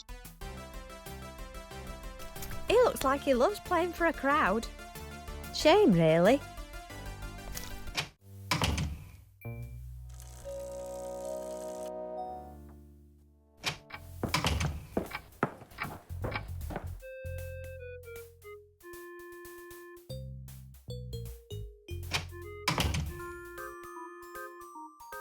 In you go. I can't wait to see what messed up stuff this one generates. I'll just stick my pyjamas on.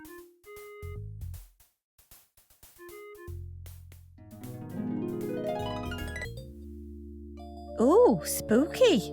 I hope there's something here that can help me with my latest nightmare. According to my dad's book, I need something to help me make a lot of noise. Although I can't help thinking that a crowbar would be somewhat simpler. Don't you think this place is spooky? Not compared to some of the horrors I've witnessed today. At least all the bird poo seems to have come off now. Bye. I'm not strong enough to break it off. Could you get that branch for me? Just get the branch? Yeah, it looks handy. Why'd you ask? Oh, I don't know. I was expecting you to ask me to climb up the tower, or jump down the well, or otherwise risk my own neck for no good reason. Can you get me the branch? Just get the branch? Just get the branch. You won't want me to impale myself on it or anything afterwards? Nope. Promise? Promise. Okay. Here you go. Thank you. See? That wasn't so hard, was it? I'm dreading whatever's coming. It's an empty goldfish bowl. Okay. Apparently, I now dream about milk delivery services. No point leaving it out here. I think that's a newt inside it. Even in my dreams, this stuff grows everywhere. It's a small hole in the wall. It just screams, stick something in me. Oh, that's a nice snug fit. It's coming out of a hole in the wall. My instinct is to try and bend it, but I can't do it with my bare hands. I'll give it a whack with this. The pen's now bent into an L shape. I'll take it out again. We have about 30 of these in a drawer at home. There's no bucket on it. There's water at the bottom. Well, well, well.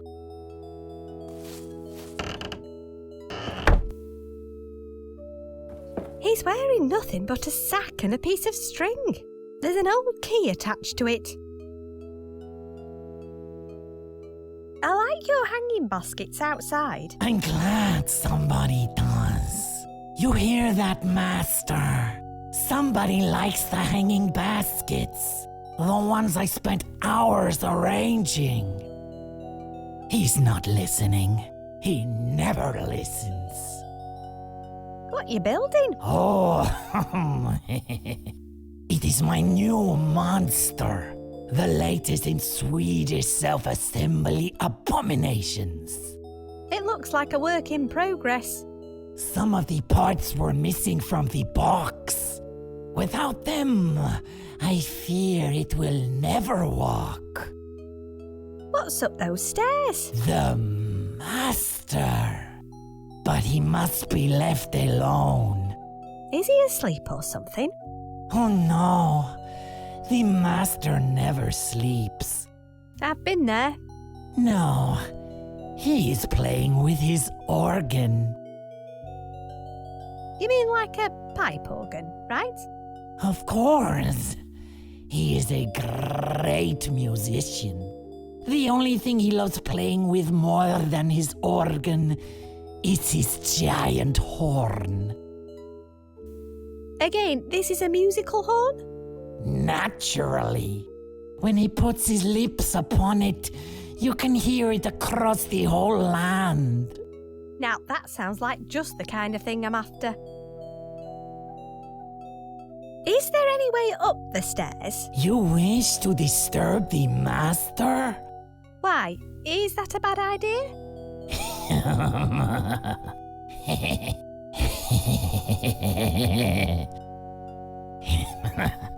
You remind me of my twin brother. Never disturb the Master while he is playing. Even I avoid going up there. That is all academic anyway. My creation cannot be moved until it is complete. And the parts are on back order until next Wednesday. How's your master supposed to get down the stairs if you're blocking them? The master never leaves his room. He has everything he needs.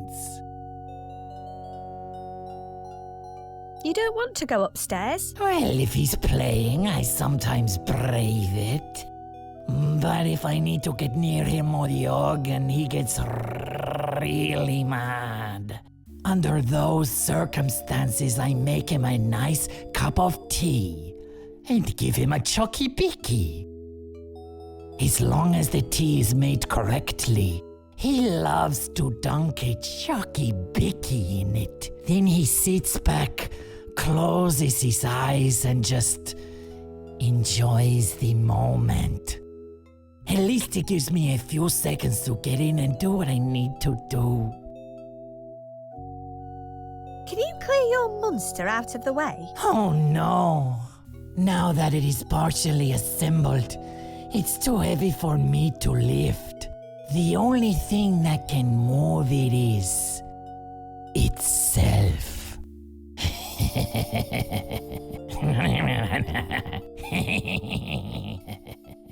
Please stop that. Is there no way you can finish building it? Not unless I can find lungs, a brain, and a 6mm hex key. What's a hex key? Whoa! The hex key is a legendary device for unlocking powerful, dangerous mojo. Whoa, really? No, not really. It's a 6-sided, L-shaped bar of metal for assembling Scandinavian furniture. That sounds distinctly less fun. True, although it is marginally more original. What does it need lungs for? How else is it supposed to communicate? It can actually talk. Well, not really talk so much as grunt. I order lungs that replicate the sound of birdsong with every grunt. But it looks like I'll have to make do. Anything flexible that holds enough air and makes a noise will do for now. Do you have anything like that around here? Nope. What kind of brain does it need? It doesn't actually need one to function. It's purely aesthetic. So it just needs to look pretty. Have you never seen an abomination being built before? It needs to appear impressive and futuristic, whilst adding no real scientific value whatsoever. To be honest, even a nice-looking lamp would probably do. Okay, leave it with me. Bye. Perfect for screws. It is. Unfortunately, all of the included fittings require a hex key. I don't need it. Neither do I, apparently. I'll let a bit of light in. Wait! Stop! Great. That's another thing I need to fix. Sorry, it just fell off. Of course it did. It was only held on with dust and goodwill. And the goodwill ran out when I spent 4 hours on the phone to a Swedish call center this morning. I'll just clean this up. Oh, you're so kind.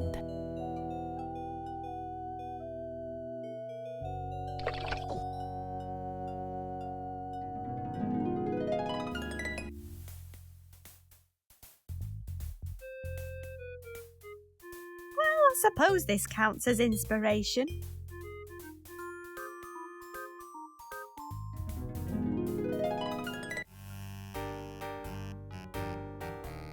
Order your whoopee at the bar. It's a real gas.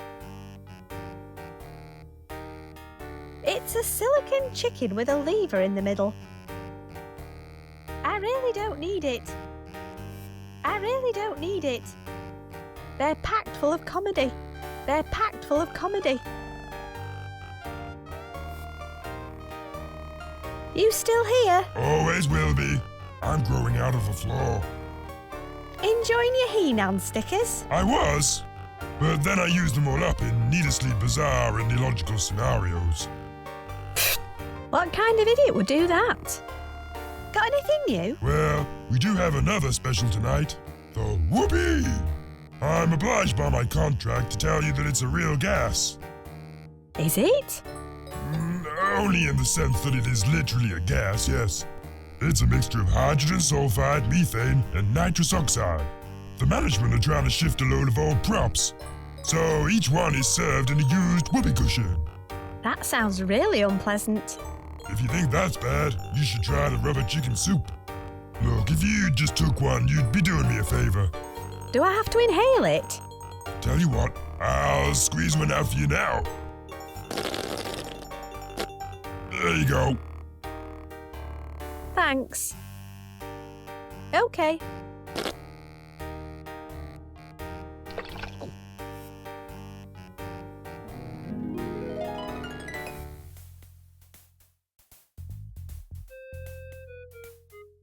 There we go.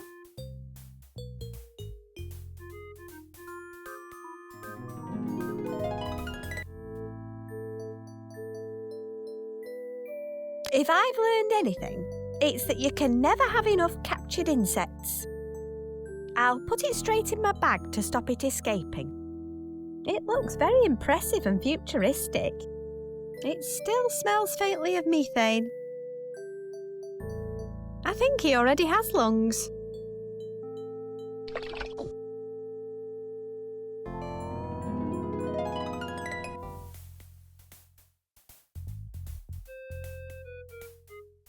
In you pop.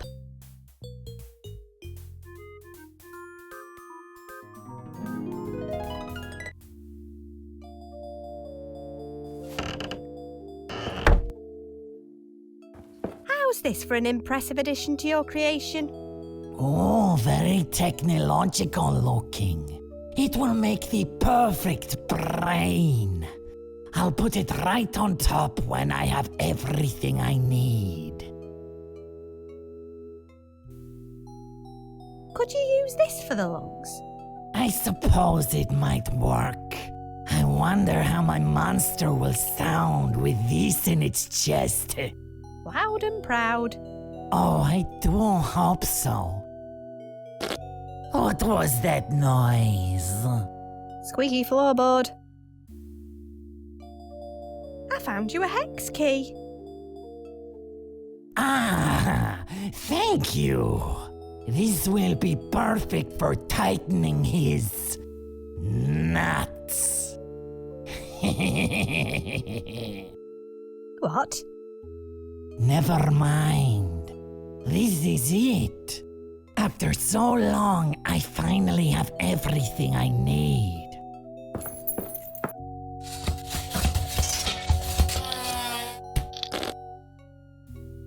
It is complete. Together, we can finally clean this place up.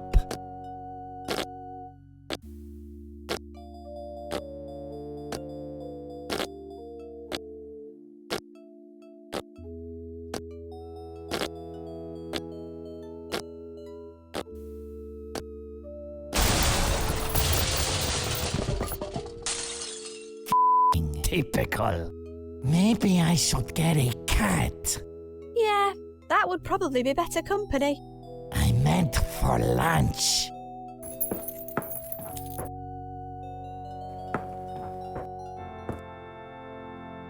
He's busy playing at the moment. The sunlight's shining into the room downstairs. This'll block the light coming through the ceiling and make an excellent death trap at the same time. It's an accident waiting to happen. A healthy collection of bat droppings. A big brass horn. It's only held up there by a single nail. It looks like the slightest little shake could bring it crashing down. Judging by the large heap of droppings underneath it, the local bats have been using it as a roost. I wonder if I could encourage the bats to knock it down. It provides access to the pipes inside the organ, but it's locked. The lock has a little musical note carved onto it.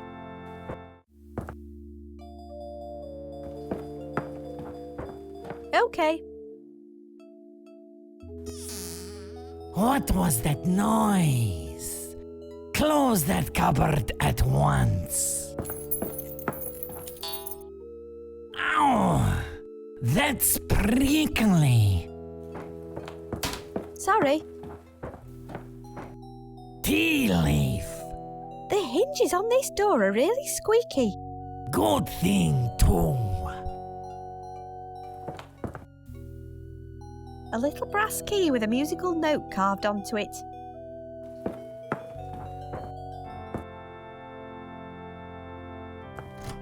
Clickety-click. Someone's been cleaning the pipes. Okay. After cleaning, please put pipes back in the correct order. C, D, E, F, G, A, B. I can't reach it. Okay, let's see if this'll get it down. Got it. I'll leave the branch here.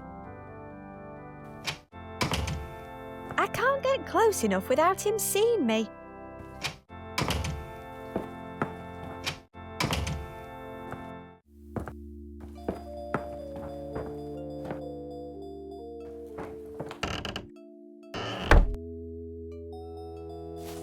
There, that was a nice easy one.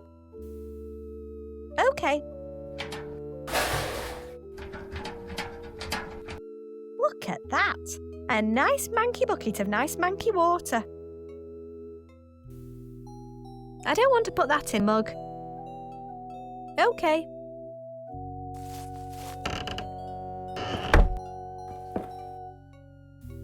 It looks irrelevant to my quest. Someone's quite the homemaker. Thank you for noticing.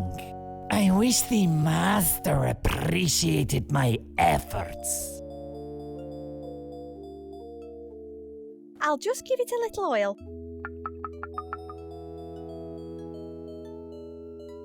It's closed. It's full of tea-making paraphernalia. Let's see what we've got. Ooh, chocky bickies. Some Earl beige tea bags, very posh. A teaspoon. And finally some sugar cubes. What on earth am I supposed to do with all this? Oh, they're joking. I'm making a brew before this day is out, no mistake. I wonder what these are for. They look like a set of ESP cards. I guess this isn't my lucky day.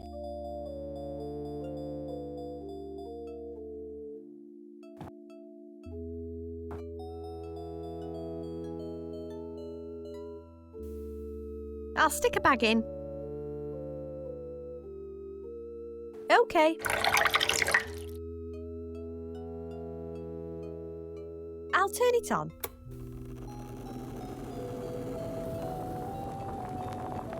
Looks like it's boiled.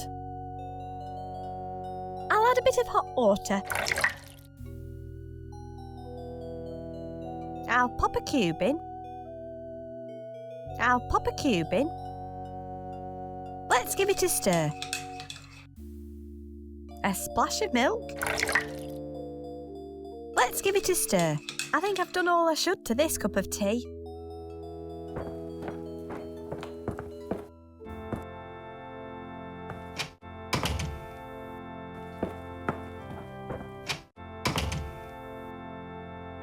I'll give him his mug.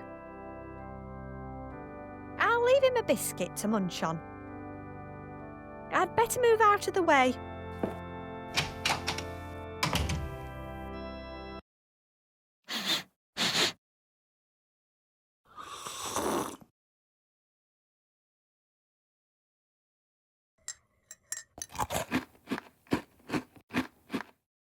Sounds like he's enjoying his brew and biscuits.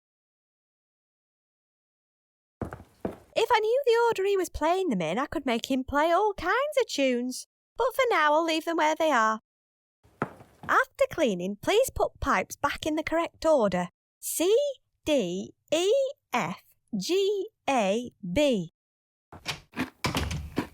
It's got a series of notes written on it. A, G, E, C, D. This must be the order he's playing them in.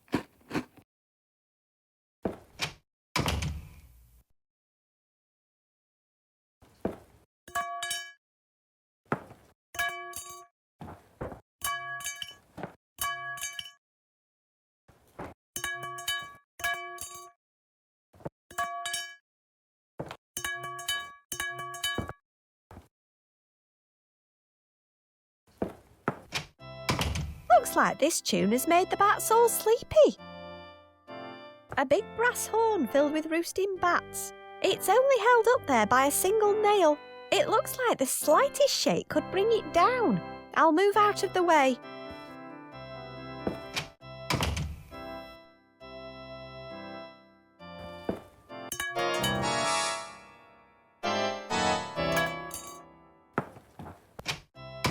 Looks like this tune has made the bats all sleepy.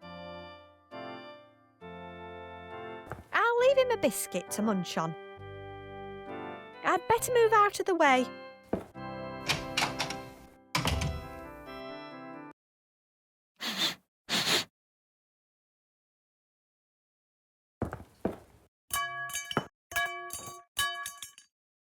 Howdy. It has a letter G carved into it. I wish I knew some different tunes.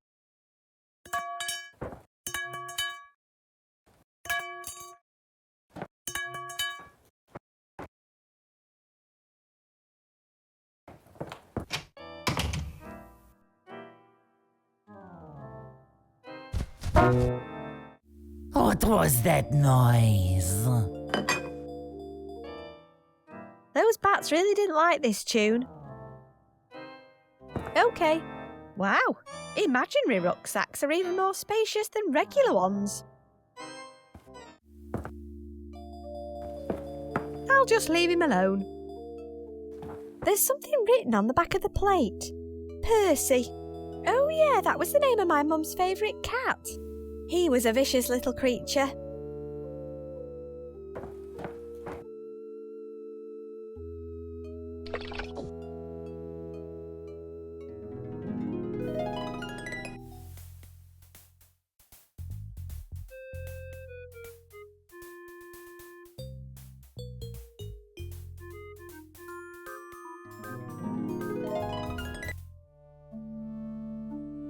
I'll just wipe some of the bat droppings off first.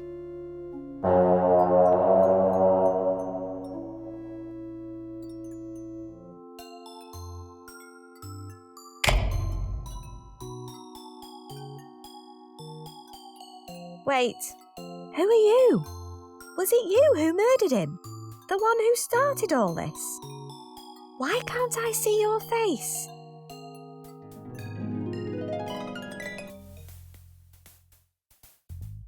It's all connected. The flashbacks, the nightmares, the strange men contacting me via email, which, in retrospect, I should probably have just ignored. I feel like I'm missing one final piece of the puzzle. I need to find that security videotape. Chapter 5. Accept your fate. This looks like the last chapter. Having satisfied your psyche's need for joy, companionship, nourishment and security, you are now equipped with everything you need to complete your journey. Go and face your demons head on. Why do I feel like this is going to end badly? Another email. I'd better check it out.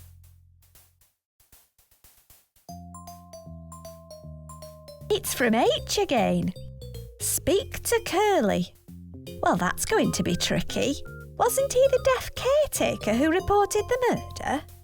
He wasn't in the pub last time I went in. I bet the pub landlord knows where to find him, though.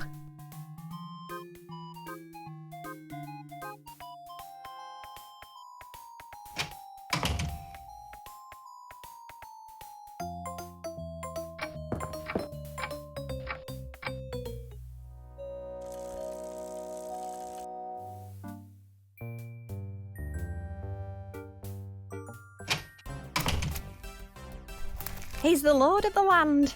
You'd better believe it. Where's Curly? He's gone. Can't stand modern music. Any idea where he'll be? Probably at the school. But the school's closed today. He likes to get stuff done while the kids aren't there to tease him. I don't blame him. Okay, I'll check it out, thanks. Don't go teasing him. He's a nice bloke and he's been through a lot. I'll add the school to my map now. You do that, crazy girl. Bye. Bye then.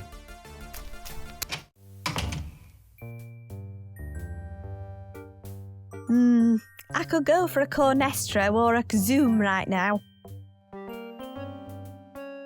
He said I could keep this one. I'll leave him to his comics now.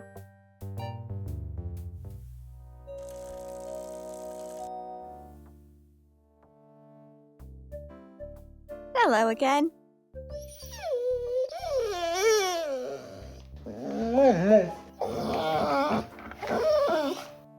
I now have a happier soul, but a smellier hand.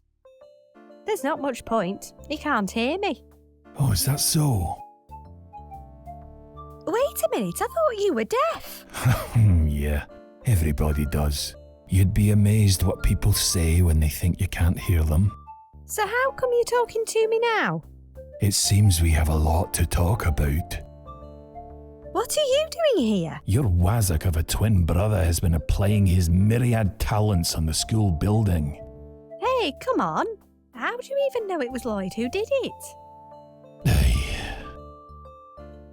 Oh.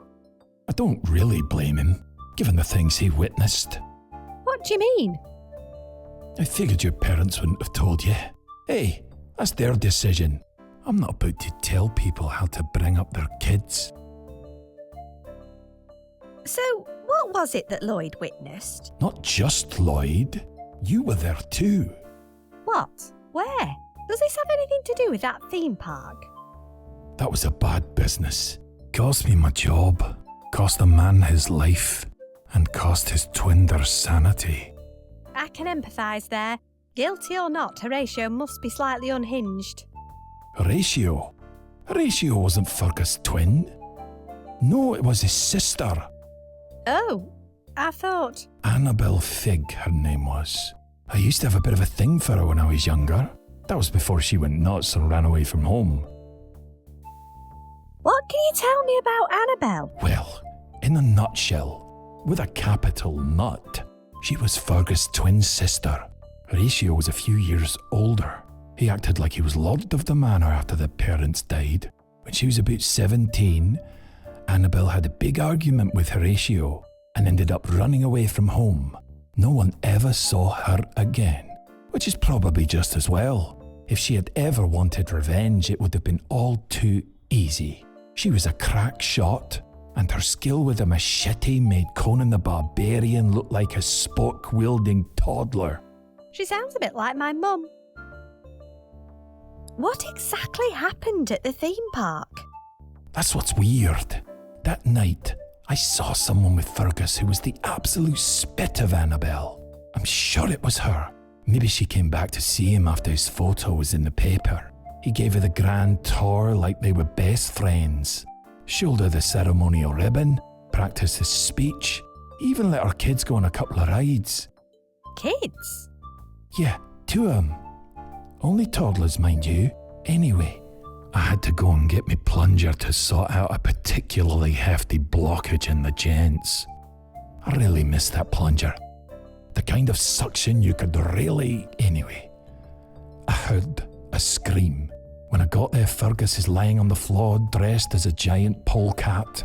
There's blood all over the place and his head is, well, not on his neck. Then I hear a noise by the gate and I see Horatio running away from the park. So I get the hell out of there, leaving my plunger behind. When anything like this goes down, everyone always blames the caretaker. It's an occupational hazard. I wasn't about to stick around and wait to be arrested. I gave the police an anonymous tip-off once I got far enough away. I found evidence that sheds doubt on Horatio's guilt. Oh, well, I never actually saw him murder his brother. But if he didn't do it, who did? That's what worries me. Apparently there was a security camera hidden inside Fergus's ferret costume. If I can find the tape, I can finally discover the truth. What happened to Annabelle after the murder? She'd scurpered by the time I got there. Only, get this, a few weeks later, I went back to the park to get my plunger back. It was a genuine double-ended luxury pump and squelch. They don't even make them anymore. Best plunger I ever owned. But anyway. Right, so I turn up and they've already started building houses. Right on top of the theme park. There's some guy with a hard hat on looking at plans. And guess who's with him? Ed the Duck? Annabelle. That land was all owned by the Fig family. My guess is she inherited it, along with a tidy sum when her twin brother died. She changed her name, and she's lived there ever since. That's where your house is now. Yeah, I gathered. Her kids are grown up too. I suppose so. They say twins run in the family. What are you getting at? One boy, one girl she had. Oh no. They'd be your age now. I can see where this is going. You know what I'm going to say, don't you? Just spit it out, will you? Can you get me plunger back? What? They didn't even level the park before they started building. So my pump and squelch is still underneath your house somewhere. I've waited over a decade to get it back. Seriously? You've basically just revealed I'm the niece of a murdered aristocrat and witnessed a life-changing horror committed by my own family. Admittedly, that bit's not a huge surprise to me, but it definitely warranted a little more sensitivity, don't you think? It was a really good plunger. Why should I get your plunger back? No one's saying you should, but based on what you've told me, you'd be needing my help very soon. And don't tell me you're not a tiny bit curious about what's buried under your house. Why should I get your plunger back? No one's saying you should, but you'd be needing. And don't. How am I supposed to get underneath my house? My mate worked on the construction site. Apparently, your house has an access point which leads underground. Really? I've never seen anything. Maybe if you found the original blueprints for the building. Where would I find something like that? They're all on public record. You could ask at the library. There should be ledgers for all planning applications in the local area going back years. Find the right ledger and you'll find the blueprints. Okay, I'll start there and see what I can find out. I'll be going now. You do that.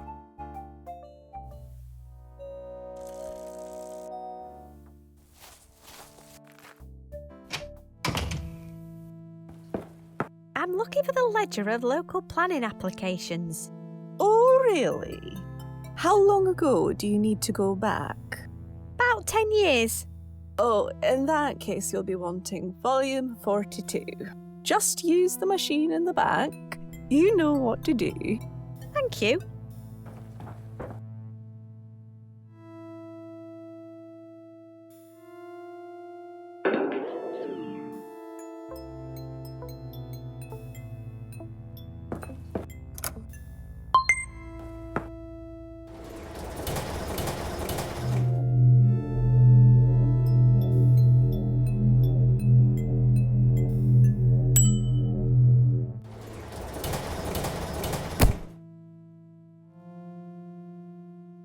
Right, let's have a look. Ah, here they are, the original blueprints of our house. Yoink.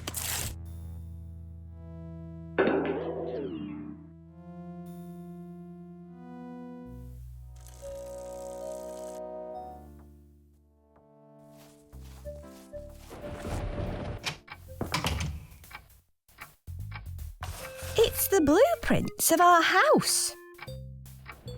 I don't recognise this room. It must have been bricked up. Our kitchen and the hallway behind it. I don't recognise this room. It must have been bricked up. There's a huge void underneath our whole house.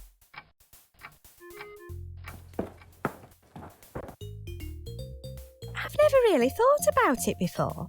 But this wall obviously has a void behind it. Otherwise, my parents' bedroom would just be floating. I'll just take a closer look. Nope. Nothing there. Just here, some of the paper's peeling away. There's a security keypad under the wallpaper. Looks like it's not been touched for years. Although my dad can't even work the TV remote, so that's no great surprise. It's asking for a password. I'm guessing it's one my parents came up with. Aw, it looks just like our old cat. What was his name again?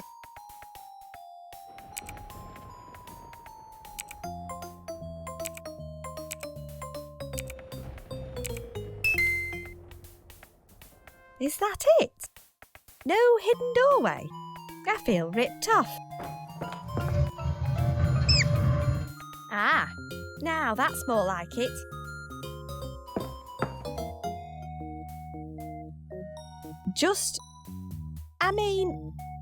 I knew my mother enjoyed displaying dead animals, but even I didn't see this one coming. I'm not leaving here till I get some answers. Well, here it is, right underneath my parents' bedroom. Please, can anyone who doesn't think that's weird leave now? I suppose I should at least take a look at it. Well, thankfully there's no disembodied head in there. But what's this? It feels like a brick. Oh, wow. It's a giant cassette. This must be the security tape Horatio mentioned in the police interview. But just look at this thing. How am I going to find a machine old enough to even play it? I'll just take a closer look. Alpha Max 60. I feel like I've seen this logo before somewhere. It was probably in one of our ancient history textbooks. Hang on, that's it. This is the same make as the video machine at school. It has no more secrets to share. At least, not any that I want to hear. Last will and testament of Fergus Figg. It was amended just a few days before his murder. I can see Horatio's name crossed out and replaced with Annabelle. It looks like she inherited his entire share of the Figg estate when he died. It's made of genuine, animal? There are some lumps underneath it, and I don't think they're dead wood lice. At least not all of them at any rate. It's nailed down. I'm not sure it's ever been used for carpentry. Okay. Let's get some of those pesky nails out. That should do it. What's underneath this thing? Oh, don't you open that trapdoor. You're a fool if you dare. Actually, I can't open it because it's got a mahoosive padlock on it. You never know when you might need a length of rope. I don't need a length of rope. They're like those massive novelty scissors you get for cutting ribbons. My mum never allows scissors in the house. What a hypocrite. I don't want to touch them. Over the years I've been conditioned by my mother to fear scissors. They chronicle the whole case against Horatio. Despite the doubt, it could still have been him that killed Fergus. I mean, what's the alternative? They chronicle the whole case despite... I mean, it's Fergus. His glasses are just like mine. They chronicle the whole... despite... I mean... These can burn through anything. Okay. It's very long and thin. Okay. If it ends inside, there's a can of it in this house. My mum's accumulated quite a collection.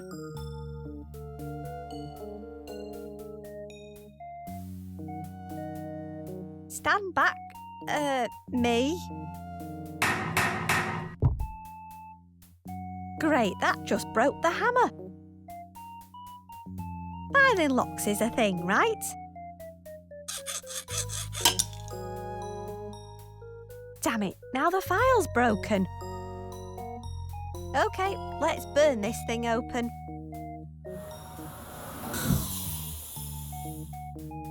Looks like it's out of gas. This thing is heavy duty. Oh, hang on. It's not actually locked. What a muppet. OK. Why not? When other kids dream of having a theme park in their house, I don't think this is what they're imagining. I suppose this is where it happened. Disneyland grand opening, presumably not the resounding success they were hoping for. This one's detached from the ground. This'll be useful if I meet any rodents of unusual size. I guess it was much higher before it had a housing estate built on top of it. The drop. A terrifying plunge you'll remember for the rest of your life. It's full of duck toys. This must be where Mr. Fumble originally came from. I should tell Lloyd about this local supply of fresh victims. Inside looks like a converted treadmill with a giant polystyrene dinosaur head behind it. I imagine it'd be terrifying for small children. Escape the beast. He's hungry for you.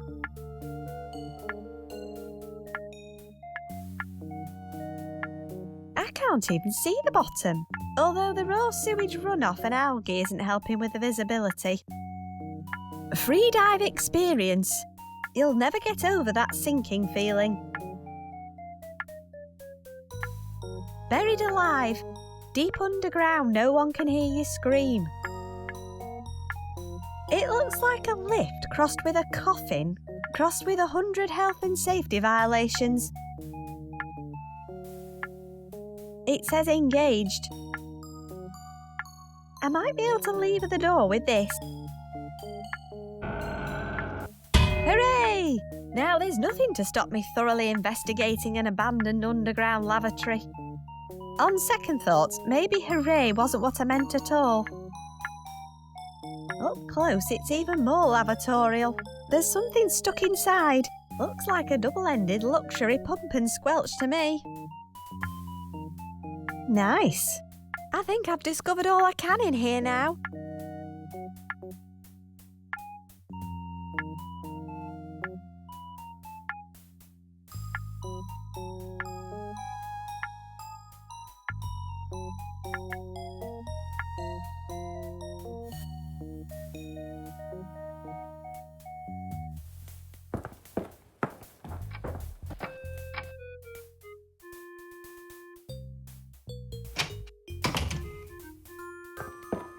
If I wanted to do that, I'd play Toilet Cleaning Simulator instead.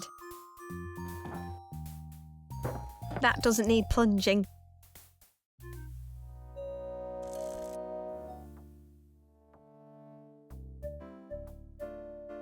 I have something for you. Pumpy? Is it really you?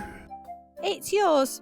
All you need to do is let me into the school to use the video machine. Is that all? Come with me. I'll let you in, but then you're on your own. I'm not hanging around. Come on, Betty, we're getting out of here. I hope you find what you're looking for on that tape. No going back now. Right, where's that video machine?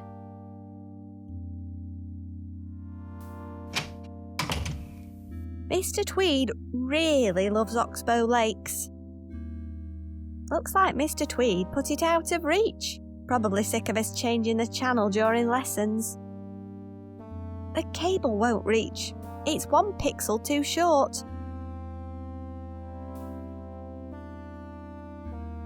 One of its wheels is busted. They look like round plastic balls. I knew I was carrying this around for some reason. I'll kind of miss it. There we go. The trolley should move now. OK, let's move this into position. Phew, that should be close enough now. It should reach the socket now.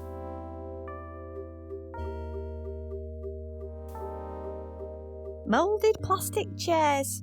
Mr. Tweed screwed them all to the floor because we kept tilting back on them. They're full of Oxbow Lake worksheets. Here be dragons. Makes a difference from cold tea. Marker pens, chalk, an unopened roll of breath mints, and a small screwdriver.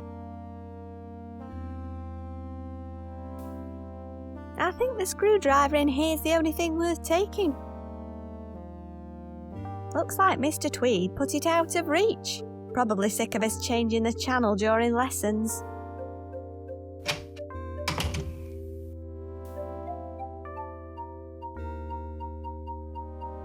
Remote controls are not toys.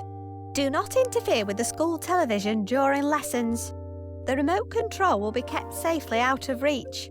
Short of members of staff can request it from Mr. Tweed. Please remember that it is not polite to bring attention to our custodian's overdeveloped epidermis. Any inflammatory comments will be dealt with harshly. This includes any references to walruses, armadillos or pangolins.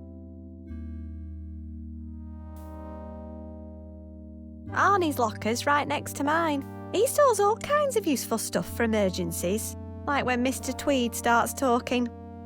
That's my locker, right on the end. It's the first in a 20-volume set about Oxbow Lakes. That's one thick tome. If it's a book, I'm having it, apparently. All right, let's see what Arnie's got in his locker. Arnie always keeps spare batteries for his handheld video games. He wouldn't want to accidentally listen to anything Mr. Tweed was saying. I'm sure Arnie won't mind if I borrow a couple.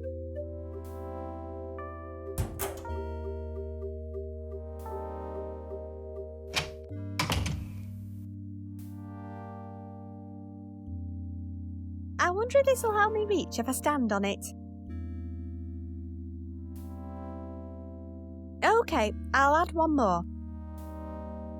OK, I'll add one more. OK. Got it. It doesn't work. The batteries are dead.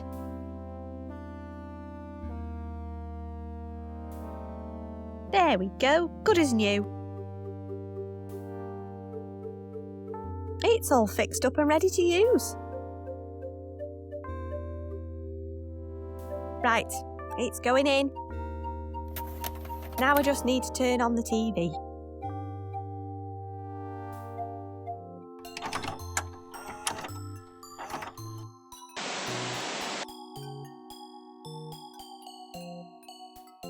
Hey, Bella. What do you think of my new look? Bella? Where'd she go? Probably chasing after Lloyd. He's a chip off the old block. I do hope Horatio can make it tonight. Those two really need to patch things up after so long. Oh, hey, Lucy. Careful with those scissors now. It's slippy. Lucy, you shouldn't run with...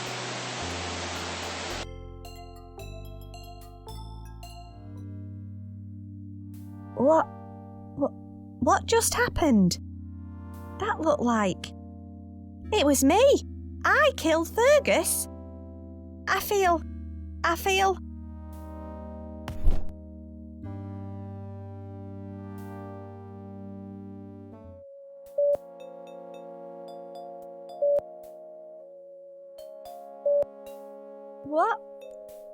What happened? I don't remember. She appears to be suffering a degree of memory loss after the trauma to her head. Where am I? Don't worry, Lucy. You're safe. We got a call saying you were at the school. Your mother came and found you. Could we have a moment, Doctor? Of course. I'll just be out here if you need me. You know, Lucy, your mother's always been the one looking out for you. Ever since... Well, you know. She won't let anything bad happen to you. What do you mean? What are you talking about? Oh, never mind that now. Listen, you try to get a good night's sleep, you hear? We'll be back tomorrow to check on you. Night. Fugitive Horatio Figg has been found dead after a decade of being on the run for the murder of his brother Fergus. His body was discovered on the outskirts of his hometown of Figgington. He appears to have slipped whilst running with an extra-large pair of scissors, so the local police are treating his death as accidental. Finally, it seems the Figg family will be able to rest in peace. Poor guy. I wonder if he did it. I don't remember anything from the past few days. I'm just looking forward to getting some sleep.